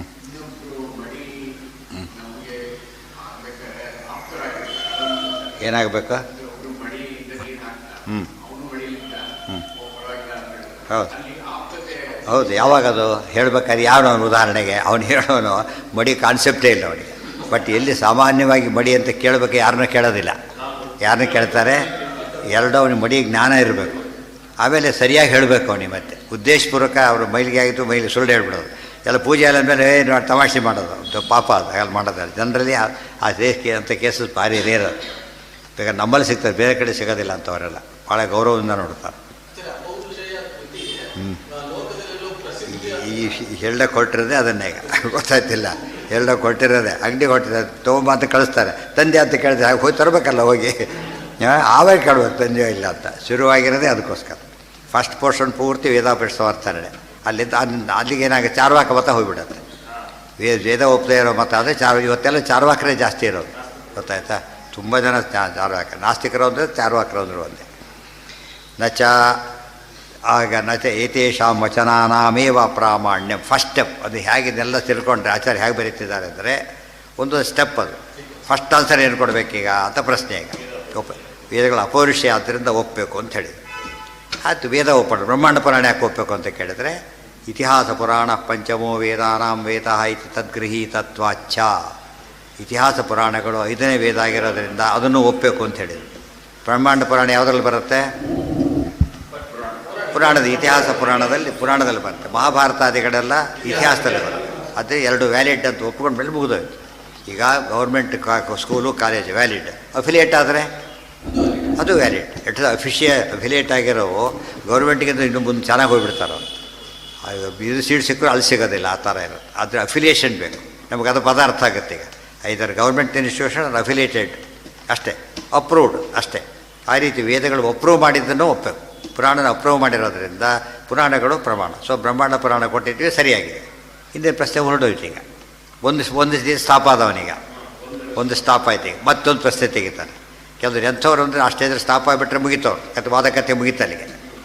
ಇನ್ನೊಬ್ಬನು ಬರ್ಬೋದು. ಈಗ ಅಥವಾ ಅವನೇ ದಿವಸ ಕೇಳ್ಬೋದು. ಅವತ್ತು ಒಪ್ಕೊಂಡ ದಿವಸ ಕೇಳ್ಬೋದು. ಏನಂತ ನೋಡಿ, ಅವೆಲ್ಲ ಒಪ್ಲಕ್ಕಾಗೋದಿಲ್ಲ. ನಚ ಅಪೌರುಷೇಯಂ ವಾಕ್ಯಮೇವ ನಾಸ್ತಿ ಇತಿ ವಾಚ್ಯಂ. ಇದು ಮನನ ಅಂದರೆ ಹಾಗೆ ದಾರಿಯಲ್ಲಿ ಹೋಗ್ತಿರ್ಬೇಕು, ಎಲ್ಲ ಯೋಚನೆ ಮಾಡ್ತಾ ಹೋಗಬೇಕು. ಅಪೌರುಷೇಯ ಕರೆಕ್ಟ್. ಅಪೌರುಷೇಯ ಒಪ್ಕೊಂಡ್ಬಿಟ್ರೆ ಪೌರುಷೇಯನೂ ಪ್ರಮಾಣ. ಗಟ್ಟಿ ಮಾಡ್ಕೊಂಡ್ಬಿಟ್ರೆ ಈ ಯಾವ ಲ್ಯಾಂಗ್ವೇಜ್ ಬೇಕಿಲ್ಲ ಇದಕ್ಕೆ, ಯಾರೇ ತಿಳುವಳಿಕೆ ಇದ್ದರೂ ಒಪ್ಪಬೇಕದು. ಆ ರೀತಿ ಬಂದಾಗ ವಿಷಯಗಳು ತೀರ್ಮಾನ ಆಗುತ್ತೆ. ಸರಿ, ಮಾತು ಬೆಳೆಸಿದ್ರೆ ಎಂದೆಂದೂ ತೀರ್ಮಾನ ಆಗೋದಿಲ್ಲ. ಈ ತರ್ಕ ಏನು ಹೇಳ್ಕೊಡ್ತು ಅಂದರೆ ಮಾತು ಬೆಳೆಸೋದು ಹೇಳ್ಕೊಡೋದು. ಅವನೊಂದು 10 ಮಾತು ಇನ್ನೊಂದು 100 ಮಾತು ಇವನು ಆಡೋದು. ಹೇಳಿದ್ರೆ ಕನ್ಫ್ಯೂಷನ್ ಆಗುತ್ತೆ, ಅವನಿಗೆ ತಲೆ ಕೆಡುತ್ತೆ ಹೊರತು ಎಂದು ಸಿದ್ಧಾಂತ ಆಗೋದಿಲ್ಲ. ಅದು ಸೋಲು ಗೆಲುವುಗಳ ತೀರ್ಮಾನಕ್ಕೆ ಬರುತ್ತೆ ಹೊರತು ಸಿದ್ಧಾಂತದ ಗ್ರಾಹ್ಯತ್ವ ಅಗ್ರಾಹ್ಯ ಡಿಪೆಂಡ್ ಆಗೋದಿಲ್ಲ, ಅದು ಕೌಂಟ್ ಆಗೋದಿಲ್ಲ. ಅದು ಅಲ್ಲ, ಒಪ್ಪಿಸ್ಬೇಕಾದ್ರೂ ಕೂಡ ಇವರು ಕೂಡ ಫಸ್ಟ್ ಪ್ರಾಪರ್ ಮೆಥಡಿಂದ ಶುರು ಮಾಡಬೇಕು. ಮತ್ತು ಅವ್ರು ಎಂಥವ್ನು ಮಾಡೋನು ಪಾಪ, ನಮಗೆ ಕೆಲವು ನೇಚರ್ ಗೊತ್ತಾಗುತ್ತೆ. ಅವನು ಮತ್ತು ವಿಷಯ ತಿಳ್ಕೊಳ್ಳೋ ದೃಷ್ಟಿಯಿಂದ ಮಾತಾಡೋನಿಗೆ ಆದರೆ ಸುಖವಾಗಿ ಉತ್ತರ ಕೊಡ್ಬೋದು. ಅವ್ರು ಅಪೋಸ್ ಮಾಡೋ ಇಂಟೆನ್ಷನ್ನೇ ಬಂದಿರ್ತಾನೋ ಅವೇನು ಮಾಡಬೇಕು ಅಂದರೆ ಅವನಿಗೆ ಸಿಕ್ಸ್ ಹಾಕಬೇಕು. ಆ ರೀತಿ ಬರ್ಲಿಕ್ಕೆ ಬೇಕು, ಅಷ್ಟು ಕಡೆ ಬರುತ್ತೆ. ಈಗ ಹಾಗಿದ್ರೆ ಮಾಪೆ ಅಪ್ರಮಾಣ ತಾನೇ ಬಿಡು. ಹಾಗಿದೆ ನಿನ್ನ ಮಾತನ್ನ ಕೇಳಲ್ಲ, ಹೋಗ, ನಿನ್ನ ಮಾತು ಅಪ್ರಮಾಣ. ಈಗ ನೀನು ಪುರುಷ ತಾನೇ, ಇನ್ಯಾರು ಕೇಳ್ತಾರೆ? ಹಾಗೆಲ್ಲ ಅಲ್ಲ, ಇದು ಹಾಗೆಲ್ಲ ಅಲ್ಲ. ಅದಕ್ಕೆ ಯಾವಾಗಲೂ ಕೂಡ ಏನು ಮಾಡೋದು, ವಿಪರ್ಯ ಪರ್ಯವಸಾನ. ಏನು ಮಾಡೋದಿಲ್ಲ ಅಂತೇಳಿ ಆಮೇಲೆ ಮಾಡೋಕ್ಕೆ ಶುರು ಮಾಡ್ತಾನೆ. ಆ ಥರ ಬರುತ್ತೆ. ಅದು ಒಳ್ಳೆಯ ರೀತಿ. ಅದು ತೋರಿಸ್ತಾರೆ. ಈಗ ಅದಿಷ್ಟು ಆಚಾರ್ಯ ಅದನ್ನೆಲ್ಲ ಹೇಳ್ತಾ ಹೋಗ್ತಾರೆ. ಹೌದು ಹೌದು. ಏನ ಅದರಲ್ಲಿ 2 ಭಾಗ ಇದೆ. ವೇದದಲ್ಲೂ ಕೂಡ ವೇದ ಯಾವುದಕ್ಕೂ ಅಧಿಕಾರ ಇಲ್ಲ. ಮತ್ತು ಉತ್ತಮರಿಗಿದೆ ಆ ವಿಷಯ ಪ್ರಶ್ನೆ ಇಲ್ಲ. ಉಳಿದಕ್ಕೆ ಪೌರುಷೇಯಗಳಲ್ಲಿ ಕೆಲವು ಭಾಗಕ್ಕಿದೆ, ಕೆಲವು ಭಾಗಕ್ಕಿಲ್ಲ. ಆದ್ದರಿಂದ ಅವಾಗ ಪ್ರಶ್ನೆ ಬರುತ್ತೆ. ಕೆಲವು ಆಗ್ಬೋದು, ಕೆಲವು ಆಗದೇ ಇರ್ಬೋದು. ಯಾವುದಂತ ನೋಡಿ ಹೇಳಬೇಕೆ ಹೊರತು ಜನರಲ್ಲಿ ಹೇಳಬಾರ್ದು. ವಾಯುಸ್ತುತಿ ಪೌರುಷೇಯ ಬರೆದಿರೋದೇನೆ. ಸಾಮಾನ್ಯವಾಗಿ ಮಂತ್ರ ತುಲ್ಯ ಗ್ರಂಥ ಅಂತ ಭಾವಿಸಿರೋದ್ರಿಂದ ಅದರ ಇದೆಲ್ಲ ಸಾಮಾನ್ಯ ಇಲ್ಲ ಅದು ಲೋಕದಲ್ಲಿ. ವಿಶೇಷ ಉಪನಯನೇ ಆಗಿರಬೇಕು, ಅವೆಲ್ಲ ನಿಯಮಗಳಿದೆ. ಅದು ಪೌರುಷೇಯ ಆಗಿದ್ದರೂ ಕೂಡ ಕೆಲವು ಅಪೌರುಷೇಯ ಆದಾಗ ಮಾತ್ರ ಪ್ರಶ್ನೆನೇ ಇಲ್ಲ, ಅದು ಬೇರೆ ಅಧಿಕಾರ ಇಲ್ಲೇ ಇಲ್ಲ. ಇದರಲ್ಲಿ 2 ಭಾಗ ಇದೆ. ಗೋಪಿಕಾಸ್ತ್ರೀ ಗೋಪಿಗೀತೆ ಹೇಳಬಾರ್ದು, ಬರೋದು ಹೆಂಗಸರು. ಪ್ರಶ್ನೆ ಬಂದೇನು ಹೇಳ್ಬೇಕು ಅದಕ್ಕೆ? ಅವ್ರು ಹೇಳಿದವರೇ ಹೆಂಗಸರು, ನೀವು ಹೇಳಬಾರ್ದು, ಇನ್ನೇನು ಹೇಳಬೇಕು? ಗೋಪಿ ಇನ್ನೊಬ್ರು ಹೇಳಬಾರ್ದು ಅಂದರೆ ಅರ್ಥ ಇರೋದಕ್ಕೆ ಕೆಲವೆಲ್ಲ ಹೇಳ್ತೀವಲ್ಲ, ಪ್ರಶ್ನೆಗಳಲ್ಲಿ ಅರ್ಥ ಇರೋದಿಲ್ಲ. ಅಂಥದನ್ನು ವಾದ ಮಾಡಿದರೆ ತಪ್ಪಾಗುತ್ತೆ. ಕೆಲವು ವಿಷಯ ಅದನ್ನು ಹೇಳಬೇಕು. ನಾರಾಯಣ ಕವಚ ಅವು ಭಾಳ ಪ್ರಶಸ್ತ ಆಯ್ತು, ಹೇಳಬಾರ್ದು. ಅದೇ ಭಾಗವತಲ್ಲೇ ಬಂದಿದ್ದರೂ ಕೂಡ ಅಧಿಕಾರಿ ಭೇದ ಬಂದಲ್ಲಿ. ನಚ ಅಪೌರುಷೇಯಂ. ನಮಗೆ ಅಧಿಕಾರ ಏನು ಗೊತ್ತಾ? ಈಗ ಆರ್ಟ್ಸ್ನವನು ಮ್ಯಾಥಮೆಟಿಕ್ಸ್ ಬಗ್ಗೆ ಮಾತಾಡೋಕ್ಕೆ ಹೋಗಬಾರ್ದು ಅಂತ ಅರ್ಥ. ಕಾರಣ ಏನು ಅಂದರೆ ಸಬ್ಜೆಕ್ಟ್ ಅಲ್ಲ ಒಂದು ಅಥೆಂಟಿಕ್. ಅಧಿಕಾರ ಶಬ್ದಕ್ಕೆ ಅರ್ಥ ಇದೆ. ಇವರೇನು ಬೈಯೋದು ಅಂತ ತಿಳ್ಕೊಂಬಿಟ್ರು. ಬೈಯೋದಲ್ಲ ಅದು. ಆರ್ಟ್ಸ್ನವರಿಗೆ ಮೆಡಿಕಲ್ ಸೀಟ್ ಕೊಡೋದಿಲ್ಲ ಅಂತ ಹೇಳಿದ್ರೆ ಬೈತಾರೆ ಅಂತ ಯಾರು ಹೇಳ್ತಾರೆ? ಅದನ್ನು ಎಲಿಜಿಬಿಲಿಟಿ ಇಲ್ಲ ಅಂತ ಹೇಳಬೇಕೆ ಹೊರತು ಬೈಯೋ ಪ್ರಶ್ನೆ ಬರೋದಿಲ್ಲ. ಆದರೆ ಬೈಯೋಗೆ ಹೇಳಬಾರ್ದು ಅಷ್ಟೇ. ಅದನ್ನು ಹೇಗೆ ಹೇಳಬೇಕು? ಅದನ್ನು ವಿಷಯ ತಿಳಿಸ್ಬೇಕೆ ಹೊರತು ಬೈಲಕ್ಕೆ ಹೋಗಬಾರ್ದು. ಬೈದರೆ ಏನಾಗುತ್ತೆ? ಒಂದು ಮಾತು ಸಿಟ್ಟು ಬಂದು ಕೈಲಿ ಬಿಟ್ಟು ಹೊಡೆದಾಕ್ಬಿಡ್ತಾರೆ ಅಷ್ಟೇ. ಹಾಗೆಲ್ಲ ಮಾಡಬಾರ್ದು, ರೇಗಿಸ್ಲಕ್ಕೆ ಹೋಗಬಾರ್ದು. ಅಚ್ಚ ಅಪೌರುಷೇಯಂ ವಾಕ್ಯಮೇವ ನಾಸ್ತಿ ಇತಿ ವಾಚ್ಯಂ. ಈಗ ಶುರುವಾಯಿತು. ಅಪೌರುಷೇಯ ಅಂತ ಏನ್ರಿ ಹೇಳ್ತೀರಿ? ಅಪೌರುಷೇಯ ವಾಕ್ಯ ಹೇಗಿರುತ್ತೆ ಅಂತ ಕೇಳಿದ ಫಸ್ಟ್. ಮತ್ತು ಲೋಕದಲ್ಲಿ ಎಲ್ಲಾದರೂ ಕೂಡ ನಾವು ಹೇಳ್ಬೇಕಾದ್ರೆ ಯಾರು ಬರೆದಿದ್ದು ಅಂತ ಕೇಳ್ತೀವೋ ಇಲ್ಲೋ. ಮತ್ತು ಅಪೌರುಷ ಪ್ರಶ್ನೆಯಲ್ಲಿ ಬರುತ್ತೆ ಅಂತ ಕೇಳ್ತಾರೆ. ಅಂದರೆ ಅವನು ಕೇಳೋದಕ್ಕಿಂತ ಹೆಚ್ಚು ಪ್ರಶ್ನೆ ಆಚಾರ ಹಾಕೋತಾರೆ ಆ್ಯಕ್ಚುಲಿ. ಇನ್ನೂ ಹೇಳಿದ ವೇದ ಒಪ್ಪೋರೆಲ್ಲ ಈ ರೀತಿ ಯಾರು ಪ್ರೂವ್ ಮಾಡಿಲ್ಲ. ಈಗ ಅಪೌರುಷೇತರ ಅಶ್ಯೂಮ್ ಮಾಡ್ಕೊಂಡು ಮಾತಾಡಿದ್ದಾರೆ ಹೊರತು ಪ್ರೂಫ್ ಯಾರೂ ಕೊಟ್ಟಿಲ್ಲ. ಆಚಾರ ಒಬ್ಬರೇ ಪ್ರೂಫ್ ಕೊಟ್ಟಿದ್ದು. ಇದೆಲ್ಲ ಜನಕ್ಕೆ ಹೈಲೈಟ್ ಮಾಡಿ ಎಷ್ಟು ಅವರಿಗೆ ಉಪಯೋಗ ಆಗುತ್ತೆ. ಇದು ಅಕಸ್ಮಾತ್ ಬೇರೆ ಯಾರೋ ಒಂದು ಅದ್ವೈತಿಗಳೇ ಬಂದರು ಅಂತ ತಿಳ್ಕೊಬಾರ್ದು. ಅವ್ರು ವೇದಾಪೌರುಷ ಸಮರ್ಥನೆ ಮಾಡಬೇಕು. ಒಳ್ಳೆ ಆರ್ಗ್ಯುಮೆಂಟ್ಸ್ ಬೇಕು. ಇದು ಬಿಟ್ಟರೆ ಬೇರೆ ದಾರಿ ಸಿಗೋದಿಲ್ಲ. ಸಿಸ್ಟಮ್ಯಾಟಿಕಾಗಿ ಡೀಲ್ ಮಾಡ್ತಾ ಹೋಗ್ತಾರೆ. ಅದು ಟೀಕಾರರ ಕಾಂಟ್ರಿಬ್ಯೂಷನ್ ವಂಡರ್ಫುಲ್. ಅದಕ್ಕೆ ಆಚಾರ್ಯ ಏನು ಹೇಳ್ತಾರೆ, ಕರೆಕ್ಟಾಗಿ ಅನಲೈಸ್ ಮಾಡ್ತಾರೆ ಅಂದರೆ ಅದು ಟೆಕ್ಸ್ಟ್ ಆಗಬೇಕಾ. ಇವತ್ತಿನ ಕಾಲಕ್ಕೆ ನಾಸ್ತಿಕ ಜಾಸ್ತಿ ಇರೋದ್ರಿಂದ ಟೆಕ್ಸ್ಟ್ ಆಗಬೇಕು. ಅನ್ಫಾರ್ಚುನೇಟ್ಲಿ ನಾಸ್ತಿಕ ಖಂಡನೆ ಟೆಕ್ಸ್ಟ್ ಆಗ್ತಾ ಇಲ್ಲ, ನಾಸ್ತಿಕ ಹೇಳೋದೇ ಟೆಕ್ಸ್ಟ್ ಮಾಡಿಬಿಡ್ತಾರೆ. ಹುಡುಗರು ಬಿದ್ದು ಇದ್ದಿಂದ ಕೆಟ್ಟೋಗ್ಬಿಡುತ್ತೆ. ನ ಚ ಅಪೌರುಷೇಯಂ ವಾಕ್ಯಮೇವ ನಾಸ್ತೀತಿ ವಾಚ್ಯಂ ತದಭಾವೇ ಸರ್ವಸಮಯಾಭಿಮತ ಧರ್ಮಾದಿ ಅಸಿದ್ಧೇಹೇ. ಫಸ್ಟ್ ಕಾದು ಯಾವಾಗ ವೇದ ಒಪ್ಪೋದಿಲ್ಲ ಅಂತ ಹೇಳ್ತೀಯೋ ಹಾಗಿದ್ದರೆ ನೀನು ಧರ್ಮಸಿದ್ಧಿ ಮಾಡೋಕ್ಕಾಗೋದಿಲ್ಲ. ಧರ್ಮಾಧರ್ಮಗಳ ಸಿದ್ಧಿ ಮಾಡೋದಕ್ಕೆ ನಿನ್ನ ಪ್ರೂಫೇ ಇಲ್ಲ ಅಂತಾಯಿತು. ಬೇಕಾಗಿಲ್ಲ ಅಂದರೆ ಸರ್ವ ಸಮಯಾಭಿಮತ, ಸಮಯ ಪ್ರತಿಯೊಬ್ಬ ಸಮಯ ಅಂದರೆ ಸಿದ್ಧಾಂತ ದರ್ಶನ. ಅವನೇನು ಹೇಳ್ತಾನೆ, ಏನು ಹೇಳ್ತಾನೆ, ಒಂದು ಧರ್ಮಾಧರ್ಮಗಳ ಬಗ್ಗೆ ಮಾತಾಡ್ಲಿಕ್ಕೆ ಬಂದ್ರೇ ಅದು ವೇದಾಂತ ಅಂತ ಕರೆಯೋದು. ಧರ್ಮಾಧರ್ಮ ಬರಬೇಕು. ತಕ್ಷಣವೇ ಆಧಾರ ಕೇಳ್ತೀವಿ, ಏನಪ್ಪ ಕೊಡ್ತೀವಿ ಅಂತ ಕೇಳ್ತೀವಿ. ಅವನೇನು ಮಾಡ್ತಾನೆ, ಈಗ ವೇದ ಒಪ್ಪೋದಿಲ್ಲ ಅಂತಾನೆ.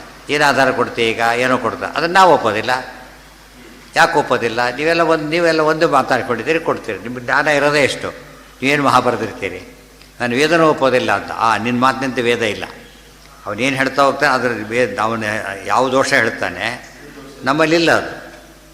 ನೀನು ನಿಮ್ಮದನ್ನು ಒಪ್ತೀನಿ ಅಂತ ಹೇಳ್ತೀವಿ, ದೋಷದಲ್ಲಿ ಒಪ್ಪಲ್ಲ ಅಂತ ಹೇಗೆ ಹೇಳ್ತೀವಿ? ಅದನ್ನೇ ಹೇಳ್ತಾರೆ ನೆಕ್ಸ್ಟ್. ಈಗ ಸರ್ವ ಸಮಯಾಭಿಮತ ಧರ್ಮಾದಿ ಅಸಿದ್ಧೇಹೇ. ಇವತ್ತು ಟೆಕ್ಸ್ಟೇ ಇಲ್ಲ, ಪ್ರಾಬ್ಲಮ್ಸೇ ಕೊಡೋದಿಲ್ಲ, ಮ್ಯಾಥಮೆಟಿಕ್ಸ್ ಯಾಕಾಗುತ್ತೆ? ಗೊತ್ತಾಯ್ತಾ? ದರ್ಶನದ ಬಗ್ಗೆ ಮಾತಾಡದೆ ಹೋದರೆ ಅದು ವೇದಾಂತ ಅಂತ ಕರೆಯೋದಿಲ್ಲ, ದರ್ಶನ ಶಾಸ್ತ್ರಕ್ಕೆ ಸೇರೋದಿಲ್ಲ. ಧರ್ಮಾಧರ್ಮನೇ ಬೇಸಿಕ್. ಅದಕ್ಕೆ ಧರ್ಮಾಧರ್ಮ ಅಂದ್ರೇನು? ಅತೀಂದ್ರಿಯ ವಿಷಯ ಅಂತ ಅರ್ಥ.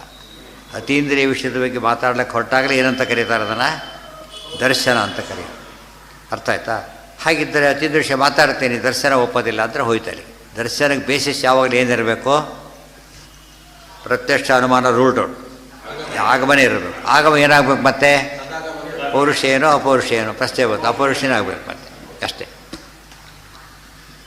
ಯಶ್ಯತೋ ನಾಭಿಮತವು. ಇದು ಮತ್ತೆ ಸ್ನಾನ ಮಾಡ್ಕೊಂಬಂದ, ಮಡಿ ಅಂತ ಹೇಳಕ್ಕೆ ಬರಲ್ಲ, ನೀರು ಸ್ನಾನ ಮಾಡೋ ಮಡಿ ಅಂತ ಕರೆದ್ರು. ಯಾತಕ್ಕೆ? ಆ ನೀರು ಕ್ವಶನ್ ಮಾಡೋ ಮಡಿ ಪ್ರಶ್ನಾತೀತವಾದ ಮಡಿ ಅದರಲ್ಲಿದೆ. ಆದರೆ ಮನೆ ಏನಪ್ಪ ಯಾವ ಹಂಡೆ ನೀರು ಮಾಡಿ ಈ ನೀರು ಮಾಡಿದ್ರು ಅಂತ ಕೇಳ್ತಾರೆ. ಅದರಲ್ಲೇ ಮತ್ತೆ ಮುಟ್ಟಿದ್ದಲ್ಲ, ಮುಟ್ಟದೇ ಇರೋ ನೀರೇ ಅದು ಮೊದಲು ಹಾಕಿದ್ದು, ಈಗ ಮುಟ್ಟಿಲ್ಲ, ಹಾಕ್ಬೇಕಾದ್ರೆ ಮುಟ್ಟಿ ಹಾಕಿ ಆಗಿದೆ. ನದಿ ನೀರು ಮಡಿ ಬಂತಲ್ಲ, ಆ ರೀತಿ ಪ್ರಶ್ನೆ ಮಾಡಬೇಕು. ತದಭಾವೇ ಸರ್ವ ಸಮಯಾಭಿಮತ ಧರ್ಮಾದಿ ಅಸಿದ್ಧೇಹೇ. ಇವತ್ತು ಕೂಡ ಶಾಸ್ತ್ರ ಈ ಮನೆ ನಿಮ್ಮದು ಅಂತ ಹೇಳಬೇಕಪ್ಪ, ಏನು ಮಾಡಬೇಕು ನೀವೀಗ? ಏನು ಡಾಕ್ಯುಮೆಂಟ್ ಕೊಡಬೇಕು? ದಟ್ ಈಸ್ ಆಗಮ, ಅಷ್ಟೇ. ಆಗಮ ಒಪ್ಪದೆ ಹೋದರೆ ಪ್ರೂವ್ ಮಾಡೋದು ಹೇಗೆ? ಯಾವುದೊಂದು ಆಗಮ ಬೇಕಿದು. ಇದು ಪೌರುಷೇಯ ಆಗಮ ಅಷ್ಟೇ. ಡಾಕ್ಯುಮೆಂಟ್ ಮತ್ತು ಏನದು ಸೇಲ್ ಡೀಡ್ಗಳೆಲ್ಲ ಪೌರುಷೇಯ. ಅದು ಎಂಥದ್ದದು? ಅವರು ಎಲ್ಲರೂ ಒಪ್ಪಿರೋದು, ವ್ಯವಸ್ಥೆ ಮಾಡಿದ್ದಾರೆ, ಒಪ್ಕೊಂಡಿದ್ದಾರೆ. ಅದು ತಪ್ಪು ಅಂತ ಚಾಲೆಂಜ್ ಮಾಡಿಬಿಟ್ಟು ಫೇಲ್ ಆದರೆ ಹೊರಟೋಯ್ತು, ಯಾರು ಮಾಡೋಕ್ಕೆ ಬರೋದಿಲ್ಲ ಅಂತ ವ್ಯವಸ್ಥಿತವಾಗಿ ಮಾಡಿದ್ದಾರೆ. ಸರಿ, ಅದು ಬೇರೆ ಏನು ಮಾತು ಕೇಳ್ತೀವಿ, ಅವನು ಅವನೇ ಹೇಳ್ತಾನೆ. ಇದು ಎಕ್ಸಾಂಪಲ್ ಮಾಡಿ, ನಾನು ಡಾಕ್ಯುಮೆಂಟ್ ಒಪ್ಪೋದಿಲ್ಲ, ನನ್ನ ಮಾತು ಒಪ್ಪಿ. ಅವನು ನನ್ನ ಡಾಕ್ಯುಮೆಂಟ್, ನಾನು ನನ್ನ ಮಾತು ಒಪ್ಪಿ ಅಂತಾನೆ ಅಷ್ಟೆ. ಈಗ ಏನಾಗಬೇಕೀಗ? ಯಾರ್ದೊಂದು ಸೇಮ್ ಪ್ರೂವ್ ಆಗಬೇಕೀಗ. ಸೈಟ್ ಯಾರ್ದು, ಮನೆ ಯಾರ್ದು ಪ್ರೂವ್ ಆಗಬೇಕು. ಅದಕ್ಕೆ ಅವನು ನಂದು ಅಂತ ಅವನು ಹೇಳಿದ. ನಂದು ಅಂದ, ಗೊತ್ತಾ? ಡಾಕ್ಯುಮೆಂಟ್ ಕೇಳಿದ್ರು, ಕೊಟ್ಟ. ಡಾಕ್ಯುಮೆಂಟ್ ಇಲ್ಲ, ನಂದು ನಾನು ಸುಳ್ಳು ಹೇಳ್ತೇನೆ ಅಂತ ಶುರು ಮಾಡಿದೆ. ಅವೆಲ್ಲ ಸುಳ್ಳು ಹೇಳ್ತೀನಿ ಅಂತ ಗೊತ್ತಾಗ್ತದೆ. ಡಾಕ್ಯುಮೆಂಟ್ ಕೊಡಲಾರದೆ ಸುಳ್ಳಾದರೂ ಗ್ಯಾರಂಟಿ ಸುಳ್ಳು ಅಂತಾನೆ ಅರ್ಥ. ಆಮೇಲೆ ಕೊಡ್ತೀನಿ ಅಂತ ಹೇಳ್ಬೇಕಾದ್ರೆ ಟೈಮ್ ತಗೋ. ಡಾಕ್ಯುಮೆಂಟ್ ಕಳೆದೋಗಿದ್ದರೆ ಬೇಕಾದ್ರೆ ಹೇಳು, ಹುಡುಕೊಳ್ಳೋಕೆ ಟೈಮ್ ಕೊಡ್ತಾರೆ. ಡಾಕ್ಯುಮೆಂಟ್ ಕಾನ್ಸೆಪ್ಟೇ ಒಪ್ಪೋದಿಲ್ಲ ಅಂದರೆ ಸೋ ಸಮಯ, ಈ ಕಾನೂನೇ ಒಪ್ಪೋದಿಲ್ಲ ಅಂತೆ, ಅದು ಸೋತ ಮತ್ತೆ ಕ್ಲೈಮ್ ಮಾಡೋಂಗೇ ಇಲ್ಲ ಅವನು. ಅರ್ಥ ಆಯ್ತಾ? ಸೊ ಆಗಮ ಇವತ್ತು ಲೋಕದೃಷ್ಟಿಯಲ್ಲೂ ಕೂಡ ಆಗಮ ಅಂತ ಒಪ್ಪದೆ ಹೋದರೆ ಏನು ಕೆಲಸ ಮಾಡೋಕ್ಕೂ ಆಗೋದಿಲ್ಲ. ಹುಟ್ಟಿದ ಮನುಷ್ಯ ಹೇಗಿರ್ತಾರೋ ಸಾಯೋ ಮನುಷ್ಯನೂ ಹಾಗೇ ಇರ್ತಾರೆ. ಪಶುಗಳು ಯಾತಕ್ಕೆ ಡೆವಲಪ್ ಆಗೋದು? ಆಗಮ ಇಲ್ಲ ಅವಕ್ಕೆ. ಪಶುಗಳಿಗೆ ಆಗಮ ಇಲ್ಲ, ಆದ್ದರಿಂದ ಹುಟ್ಟಿದ ಕರು ಹೇಗಿರುತ್ತೋ ಗೊತ್ತಾ, ಸಾಯೋ ದನನೂ ಹಾಗೇ ಇರೋದು. ನಾಲೆಜ್ ಬರೋ ಚಾನ್ಸಸ್ಸೇ ಇಲ್ಲ ಅದಕ್ಕೆ. ಅದು ಹೇಳ್ತಾರೆ, ಒಂದು ಕವಿ ಹೇಳ್ತಾರೆ, ಅದನ್ನು ದಂಡಿ ಅಂತ ಬರೀತಾರೆ. ಈಗ ಜಗತ್ತಿನೊಳಗೆ ಇದಮಂಧಂತಮ ಕೃಷ್ಣಂ ಜಾಯೇತ ಭುವನತ್ರಯಂ ಯದಿ ಶಬ್ದಾಹ್ವಯಂ ಜ್ಯೋತಿ ಆ ಸಂಸಾರಂ ನ ದೀಪ್ಯತೆ. ಅಕಸ್ಮಾತ್ ವೇದ ಶಾಸ್ತ್ರ ಅಂತಿರಲಿ, ಆಗಮ ಅಂತಿಲ್ಲದೆ ಹೋಗಿದ್ದರೆ ಇಡೀ ಜಗತ್ತು ಎಲ್ಲಿರ್ತಿತ್ತು? ಗಾಢ ಕತ್ತಲಿರ್ತಿತ್ತು ಅಂತ ಹೇಳಿದ್ರೆ, ಗಾಢಾಂಧಕಾರದಲ್ಲಿ ಇದ್ದಿರ್ತಿತ್ತು. ಅಜ್ಞಾನದ ಅಂಧಕಾರ ತೆಗೆದುಹಾಕ್ಲಿಕ್ಕೆ ಇರಬೇಕಾದ ಒಂದೇ ಉಪಾಯ ಯಾವುದು? ಆಗಮ. ಮೆಡಿಕಲ್ ಓದ್ತಾರೆ, ಆಗಮ. ಅದು ಇಂಜಿನಿಯರಿಂಗ್ ಆಗಮ. ಅರ್ಥ ಆಯ್ತಾ? ಶಾಸ್ತ್ರ ಓದು ಅಂದರೆ ಏನು? ಟೆಕ್ಸ್ಟ್ ಬುಕ್ಸ್ ಮಾಡಿದ್ದು ಓದ್ತಂತಾನೆ. ಬರೀ ಹೀಗೆ ಮಾಡಿ ಹೇಳೋ ಇಂಜಿನಿಯರ್ ಹೇಳೋಕ್ಕಾಗತ್ತಾ? ಸನ್ನೆ ಮಾಡ್ಕೊಂಬಿಟ್ಟು ಸಾಧ್ಯ ಇಲ್ಲ. ಆ ರೀತಿ ಸಣ್ಣ ಪುಟ್ಟ ವಿಚಾರ ಮಾಡ್ಬೋದೇ ಹೊರತು ನಾಲೆಡ್ಜ್ ಕಮ್ಯುನಿಕೇಷನ್ ಬೇಕಾದ ಆಗಮ ಬೇಕೇ ಬೇಕು. ಆದ್ದರಿಂದ ಸರ್ವ ಸಮಯಾಭಿಮತ ಧರ್ಮಾದಿ ಅಸಿದ್ಧೇಹೇ ದೋಷ ಹೇಳಿದೆ. ಯಾವ ಕೋರ್ಸು ಅಂತ ಇರಲಿಕ್ಕೆ ಸಾಧ್ಯ ಇಲ್ಲ. ಅದಕ್ಕೆ ಹೇಳಿ.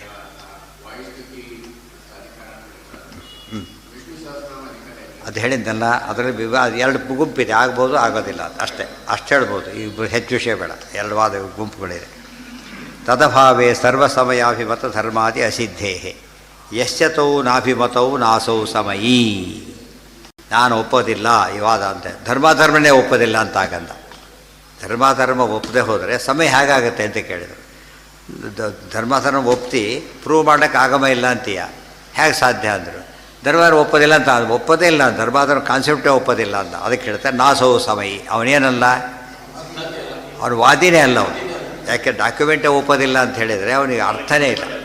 ಡಾಕ್ಯುಮೆಂಟ್ ಕಾನ್ಸೆಪ್ಟೇ ಒಪ್ಪೋದಿಲ್ಲ ಅಂತ ಹೇಳಿದರೆ ಹಾಗಿದ್ರೆ ಅಲ್ಲಿ ದೊಡ್ಡ ಸಮಯನೇ ಅಲ್ಲ ಅವನು ಸೋತ ಅಂತ ಅರ್ಥ. ಆ ಮಾತೆಲ್ಲ ದರ್ಶನ ಸರ್ ಔಟ್ ಆಗಿಬಿಡ್ತಾನೆ ಆಗಲೇ. ಹಾಂ, ಇಲ್ಲಿ ನೋಡಿ, ಇದರಲ್ಲೆಲ್ಲ ತಮಾಷೆ. ಕ್ರಿಕೆಟ್ನಲ್ಲಿ ತಪ್ಪು ಡೆಸಿಷನ್ ಕೊಟ್ಟರು ಒಪ್ಪಬೇಕು ಅವನು. ಇವರು ಏನು ಮಾಡ್ತಾರೆ, ಫೈನ್ ಹಾಕ್ತಾರೆ, ವಾರನ್ ಮಾಡ್ತಾರೆ, ಆಮೇಲೆ ಬ್ಯಾನ್ ಮಾಡ್ತಾರೆ, ಮತ್ತೆ ಮಾಡಿದ್ರೆ ತೆಗೆದೋಗಿತಾರೆ. ಅದು ತಪ್ಪು ಮಾಡಿದ್ರು ಕೂಡ ಸ್ವಾರಸ್ಯ ಅಂದರೆ ರಿಪೇರಿ ಗೊತ್ತಾಯ್ತು, ಎಲ್ಲ ಜಗತ್ತಿಗೆ ಓದ್ತಾಗ್ಬಿಟ್ಟಿದೆ ಔಟ್ ಆಗಿಲ್ಲ ಅಂತೇಳಿ. ಔಟ್ ಅಂತ ಹೇಳಿದ್ದಾನು ಅವನು. ಆಗ ಅವ್ನು ಹೋಗ್ಬೇಕಷ್ಟೇ. ಅದು ವಾಪಸ್ ಕಾಯದಲ್ಲಿ ಮತ್ತೆ ಮುಗಿದೋಯ್ತು, ಆದ್ಮೇಲೆ ಕೂಡ ಇಲ್ಲ, ಹೋಯ್ತು ಅಷ್ಟೇ. ಆ ರೂಲ್ ಹಾಗಿರ್ತದೆ. ಅದು ಕೂಡ ಏನು ಆಗಮ, ಮತ್ತೆ ಆಗವ ಅವ್ರು ಮಾಡ್ಕೊಂಡು ವ್ಯವಸ್ಥೆ ಮಾಡ್ಕೊಂಡಿರ್ತಾರೆ. ಅವರು ಇಷ್ಟಿರಬೇಕು, ಈ 20 ಮ್ಯಾಚ್ ಹೀಗೆ, 50 ಹೀಗೆ, ಇದಕ್ಕೆಲ್ಲ ವ್ಯವಸ್ಥೆಗಳಿದೆ. ವ್ಯವಸ್ಥೆ ತಕ್ಕಂತೆಯೇ ಆಡಬೇಕು ಅವನು. ಪ್ಲೇಯರ್ ಸ್ವಾತಂತ್ರ್ಯ ಇಲ್ಲ ಅದಕ್ಕೆ. ಅಂಪೈರ್ ಸ್ವಾತಂತ್ರ್ಯ, ಅಂಪೈರ್ ಮಾತು ಕೇಳಬೇಕು ಅವನು. ಇನ್ನೊಬ್ಬನ ಕಾಂಟ್ರವರ್ಸಿ ಥರ್ಡ್ ಅಂಪೈರ್ ಆಗಬೇಕು ಹೊರತು ನಾನ್ ಅಂಪೈರ್ ಹೇಳೋಕ್ಕೆ ಸಾಧ್ಯ ಇಲ್ಲ. ಈ ಎಲ್ಲ ಕಡೆ ವ್ಯವಸ್ಥೆ ಇದೆ, ಎಲ್ಲ ವ್ಯವಸ್ಥೆ ಇದೆ. ಬೈಲಾಸ್ ಅಂತ ಕಂಪ್ನಿ ಬೈಲಾಸ್ ಮಾಡ್ಕೋತಾರಲ್ಲ, ಏನದು ಜನರಲ್ ಲಾಸ್ ವಿರುದ್ಧ ಮಾಡ್ಲಿಕ್ಕೆ ಬರೋಲ್ಲ. ಅದನ್ನು ನಮ್ಮ ಕಂಪ್ನಿಯಲ್ಲಿ ಸುಳ್ಳು ಹೇಳಿದ್ರೆ ನಡೆಯುತ್ತೆ ಅಂತ ಕಾನೂನು ಮಾಡ್ಲಿಕ್ಕೆ ಬರೋದಿಲ್ಲ, ಗೊತ್ತಾಯ್ತಾ? ಆ ಕಾನೂನೆಲ್ಲ ಕಾಮನ್ ಎಲ್ಲರಿಗೂ. ಆ ಕಾಮನ್ ಎಲ್ಲರಿಗೂ ಕಾಮನ್. ಸ್ಪೆಷಲ್ ಮಾಡ್ಕೋತಾನೆ ಇವರು. 2 ವರ್ಷ ಎಲೆಕ್ಷನ್ನು, 5 ವರ್ಷಕ್ಕೆ ಇವಂದು ಅದಷ್ಟೇ. ಇವರು ಇಷ್ಟ ಅದಕ್ಕೆ. ಅದು ಅಲ್ಲಿ ನೀರು ವಾದ ಮಾಡಬಾರ್ದು. ಗೌರ್ಮೆಂಟ್ಗೆ 5 ವರ್ಷ ಕೊಟ್ಟಿದ್ದಾರೆ, ನಮಗೂ 5 ವರ್ಷ ಕೊಟ್ಟು ಹಾಗೆಲ್ಲ ಕೇಳಬಾರ್ದು. ಎಷ್ಟೋ ಸರ್ತಿ ಮಠಗಳಲ್ಲಿ ಇದೆಯಲ್ಲ, 2 ಸರ್ತಿ ಮಾಡ್ಕೊಂಡಿರ್ತಾರೆ. 2 ವರ್ಷಕ್ಕೊಮ್ಮೆ ಎಲೆಕ್ಷನ್ನು, 3 ವರ್ಷಕ್ಕೂ ಎಲೆಕ್ಷನ್ನು ಮಾಡ್ಕೋತಾರೆ. ಯಾವುದೋ ಪ್ರಸಂಗವನ್ನು ಎಕ್ಸ್ಟೆಂಡ್ ಮಾಡ್ಕೋತಾರೆ. ಕೆಲವು ಸರ್ತೆ ಇನ್ನೊಂದು ನಿಯಮ ಮಾಡ್ಕೋತಾರೆ. 2ನೇ ಸತಿ 3ನೇ ಸತಿ ನಿಲ್ಲಬಾರ್ದು, ಅವರು ಗ್ಯಾಪ್ ಕೊಡಬೇಕು ಅಂತೇಳಿ. ಪುಣ್ಯಕ್ಕೆ ಅದೆಲ್ಲ ಇಲ್ಲಿಲ್ಲ, ನಮ್ಮ ಈ ಸರ್ಕಾರ ಅದರಲ್ಲಿಲ್ಲ. ಯಾಕೆ ಒಂದು ಸರ್ತಿ ಎಲೆಕ್ಷನ್ ನಿಲ್ಲೇಬಾರ್ದು ಅಂತ ಮಾಡಿಲ್ಲ. ಕೆಲವು ಕಡೆ ಅದು ಬೈಲಾ ಪ್ರಕಾರ ಇದೆ, ಹಾಗೆ ಅಷ್ಟೇ, ಅದು ವ್ಯಾಲಿಡ್. ಅದು ಯಾವಲ್ಲ ಬೈಲಾ ಕೂಡ ರ್ಯಾಷನಲ್ಲಾಗಿ ಅಪೋಸ್ ಆಗಿರಬಾರ್ದು, ಗೊತ್ತಾಯ್ತಾ? ರ್ಯಾಷನಲ್ಲಾಗಿ ಅಪೋಸ್ ಆಗಿದ್ದರೆ ಬೈಲಾ ಹೋಗಿಬಿಡುತ್ತಾರೆ. ಬೈಲಾ ಸಮಸ್ಯೆಗೆ ಸ್ಪೆಷಲ್ ಅಷ್ಟೇ ಹೊರತು ಅದು ಕಾಮನ್ ಇದಕ್ಕೆ ವಿರೋಧ ಬರಬಾರ್ದು. ಮತ್ತು ನಾನೇ ಒಪ್ಪೋದಿಲ್ಲ ಅಂದರೆ ಕಂಪ್ನಿ ಹೇಗಾಗತ್ತೆ? ಅದು ಯಾವ್ದು ತೋರಿಸಿ ಕಂಪ್ನಿ ಏನು ಮಾಡಿ ಸುಮ್ಮನೆ ಮಾಡಿದ್ರೆ ಬೆಲೆಯೇ ಇಲ್ಲ ಅದಕ್ಕೆ. ಅದು ಫಸ್ಟ್ ನಿಮಗೆ 80 ಏನೋ ಕೊಡ್ಬೇಕಾದ್ರೆ ಫಸ್ಟ್ ಏನು ಮಾಡ್ತಾರೆ, ಎಲ್ಲ ಡಾಕ್ಯುಮೆಂಟ್ಸ್ ಪ್ರೊಡ್ಯೂಸ್ ಮಾಡಬೇಕು ಅವರು. ಪರ್ಪಸ್ ಎಲ್ಲ ನೋಡಿ ಆಮೇಲೆ ತೀರ್ಮಾನ ಆಗೋದು, ಮೊದಲಿಗೆಲ್ಲ ಅದು ಏನೂ ಕೊಡೋದಿಲ್ಲ. ಹಾಗೆ ಮಾಡಿಕೊಡಿ ಅಂದರೆ ಮಾಡಿಕೊಡ್ಲಿಕ್ಕೆ ಬರೋದಿಲ್ಲ, ಬೇಸಿಸೇ ಇಲ್ಲ ಅದಕ್ಕೆ. ಸೊ ಯಶ್ಚತೌ ನಾಭಿಮತೌ ನಾಸೌ ಸಮಯಿ. ಏನು ಮಾಡಿದ್ದಾರೆ? ಯಾಕೆ ಶುರುವಾಗೋದು ಅಲ್ಲಿಂದ, ಆಗಮಕ್ಕೆ ಎಂಟ್ರಿ ಸಿಗೋದೇ ಅದರಿಂದ. ಆದ್ದರಿಂದ ಅವರಿಂದನೇ ತೊಗೋಬೇಕು, ಖಂಡನೆ ಮಾಡೋದು. ಸವ್ಯಪಾದದಲ್ಲೂ ಹಾಗೆ ಮಾಡಿರೋದು. ನಿರೀಶ್ವರ ಸಾಂಖ್ಯ ಯಾತಕ್ಕೆ ಮಾಡ್ತಾರೆ ಅಂದರೆ ಅದು ನಾಸ್ತಿಕನೇ ಅವನು. ಮತ್ತು ಹೆಸರು ಹೇಳಿಲ್ಲ ಅದಕ್ಕೆ ಯಾರ್ದು ಅಂಥೇಳಿ. ಸಾಂಖ್ಯನು ಮಾಡ್ಬೋದು, ಮಾಡಿದ್ರೆ ಬೇರೆಯವ್ರಿಗೂ ಮಾಡ್ಬೋದು, ಏನು ತಪ್ಪಿಲ್ಲ. ಸೂತ್ರ ಅದು. ಯಾರು ಒಪ್ಪೋದಿಲ್ಲ ಅವ್ರಿಗೆ ತಪ್ಪು ಮಾಡ್ತಾರೆ ಅಂತ ಹೇಳಿದ್ನಲ್ಲ. ಕೈದಿ ಬಂದ. ಇವತ್ತು ಯಾವುದು ಕಾನೂನು ಒಪ್ಪೋದಿಲ್ಲ, ಯಾರು ಹೇಳೋಕ್ಕೆ ಸಾಧ್ಯ ಇಲ್ಲ. ಕ್ರಿಕೆಟ್ ನೋಡಿ ನಾನು ಆಡಕ್ಕೆ ಬರ್ತೀನಿ, ರೂಲ್ಸ್ಗೆಲ್ಲ ಒಪ್ಪೋಲ್ಲ ಅಂತ ಕೇಳಿ ಸೇರಿಸೋದಿಲ್ಲ, ಫಸ್ಟ್ ಕಳಿಸಿಬಿಡ್ತಾರೆ. ಒಪ್ಪಲೇಬೇಕು ರೂಲ್ಸು. ಮತ್ತೆ ಅಪಾಯಿಂಟ್ಮೆಂಟ್ ತೊಗೊಂಡು ಬರ್ಕೊಡ್ತಾರೆ, ಅವಾಯ್ಡ್ ಬೈ ರೂಲ್ಸ್ ಅಂತ ಅಂಡರ್ಟೇಕಿಂಗ್ ಕೊಡದೆ ಹೋದರೆ ಅವ್ನು ಎಂಟ್ರಿನೇ ಸಿಗೋದಿಲ್ಲ. ಆಯಿತಾ? ಇದಕ್ಕೆ ನಾಸೋ ಸಮಯ ಅವ್ನಿಗೆ ಫೀಲ್ಡ್ ವಾದಕ್ಕೆ ಅವ್ನು ಎಂಟ್ರಿ ಸಿಗೋದಿಲ್ಲ, ಆದ್ದರಿಂದ ಔಟ್ ಆದ. ಸೊ ಮೊದಲೇ ಖಂಡನೆ ಆಯ್ತು. ಈಗ ಏನು ಖಂಡನೆ ಆಯಿತು? ಚಾರ್ವಾಕಿಗೆ ಆಗಮನೆ ಒಪ್ಪೋದಿಲ್ಲ ಅಂತೇಳಿ ಸಮಯನೇ ಆಗೋದಿಲ್ಲ, ಆದ್ದರಿಂದ ಅವನು ವಾದಕ್ಕೆ ಅನರ್ಹನಾಗ್ತಾನೆ. Ruled out. ಕಾನೂನು ಗೊತ್ತು ಎಂಥ ನಾವೀಗ ಧರ್ಮನಿಗೆ ಅರ್ಥ ಆಗೋದು ಬೇಡ. ಸುಳ್ಳು ಸತ್ಯ ಅಂತ ಒಪ್ತೀಯ ಅಂತ ಕೇಳಿದರೆ ಆ ಕಾನ್ಸೆಪ್ಟ್ ಒಪ್ಪೋದಿಲ್ಲ ಅಂದರೆ ದಡ್ಡ ಅಂತ ಕರೀತಾರೆ. ಸುಳ್ಳು ಸತ್ಯ ಅಂತ ಒಪ್ಪಬೇಕು, ಸರಿ ತಪ್ಪು ಅಂತ ಒಪ್ಪಬೇಕು. ನೀನು ದುಡ್ಡು ಕೊಟ್ಟಿದ್ದಿ, ಹೌದಾ? ಹೌದು. ಇಸ್ಕೊಂಡಿದ್ದಿ, ಹೌದು ಅಂತ ವಾಪಸ್ ಕೊಡಬೇಕು. ಅದನ್ನು ಒಪ್ಪೋದಿಲ್ಲ ಅಂದರೆ ಸಾಧ್ಯ ಇಲ್ಲ. ಇಸ್ಕೊಂಡಿಲ್ಲ ಅಂಥೇಳಿ ಅದು ಪ್ರೂಫ್ ಕೊಡೋಕೆ, ಮತ್ತೆ ಇಸ್ಕೊಂಡಿದ್ದು ಪ್ರೂಫ್ ಇದ್ದರೆ ಏನು ಮಾಡೋಕ್ಕೆ ಬರೋದಿಲ್ಲ. ಇಲ್ಲ ನಾನು ಕೊಟ್ಟೇ ಇಲ್ಲ, ಸುಮ್ಮನೆ ಕೇಳ್ತಿದ್ದಾನೆ ಅಂತ ಪ್ರೂವ್ ಮಾಡಿದರೆ ಇವನು ತಪ್ಪಾಗುತ್ತೆ. ಇಸ್ಕೊಂಡಿದ್ದು ನಿಜ ಆದಮೇಲೆ ಅವನೇನು ಮಾಡಬೇಕೀಗ? ಕೊಡಲೇಬೇಕು, ಬೇರೆ ದಾರಿ ಇಲ್ಲ. ತಪ್ಪಿತಸ್ಥ ಆಗ್ತಿ ಹೂ ಅಂದರೆ ಶಿಕ್ಷೆ ಇದೆ, ಶಿಕ್ಷೆ ಅನುಭವಿಸ್ಬೇಕು. ಅದಕ್ಕೆ ಅವನೇ ಬಿಡೋದಿಲ್ಲ, ದೊಡ್ಡ ವ್ಯವಸ್ಥೆ ಇದೆ, ವ್ಯವಸ್ಥೆ ಕಂಟ್ರೋಲ್ ಮಾಡುತ್ತೆ. ಅಲ್ಲಿಗೆ ನಾಳೆ ದಿವಸ ಫಸ್ಟ್ ಅದು ನೆನಪು ಮಾಡ್ಕೊತ ಹೋಗ್ಬೇಕೀಗ.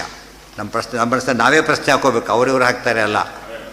ನಾನು ಆಗಮ ಒಪ್ಪೋದಿಲ್ಲ ಅಂತಲೇ ಶುರು ಮಾಡಿ, ಅವಾಗ ಎಷ್ಟು ಪ್ರಾಬ್ಲಮ್ ಬರುತ್ತೆ ನಿಮಗೀಗ. ಆಗಮ ಒಪ್ತೀನಿ ಅಂತ ಆಗುತ್ತೆ. ಆಮೇಲೆ ಅಪೌರುಷ ಮುಂದಿನ ಪ್ರಶ್ನೆ.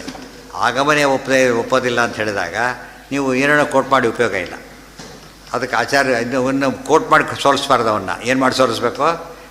ಮಾತಿನಲ್ಲೇ ಸೋಲಿಸ್ಬೇಕು ಹೊರತು ಕೊಟೇಶನ್ ಒಪ್ಪೋದಿಲ್ಲ. ಅವನು ಒಪ್ಪನ್ನು ಶುರು ಮಾಡಿದ್ಮೇಲೆ ಬೇರೆ ಕೊಟೇಶನ್ ಕೊಡು. ಒಪ್ತೀಯಲ್ಲಪ್ಪ, ರೂಲ್ಸ್ ಒಪ್ತೀಯ ಈಗ ಹಾಗಿದ್ದರೆ ಇಲ್ಲಿದೆ ನೋಡು, ಮೊದಲೇ ತೋರಿಸ್ಬಾರ್ದು ಅದನ್ನು, ಆ ಲೆವೆಲಲ್ಲಿ ತೋರಿಸ್ಬೇಕು.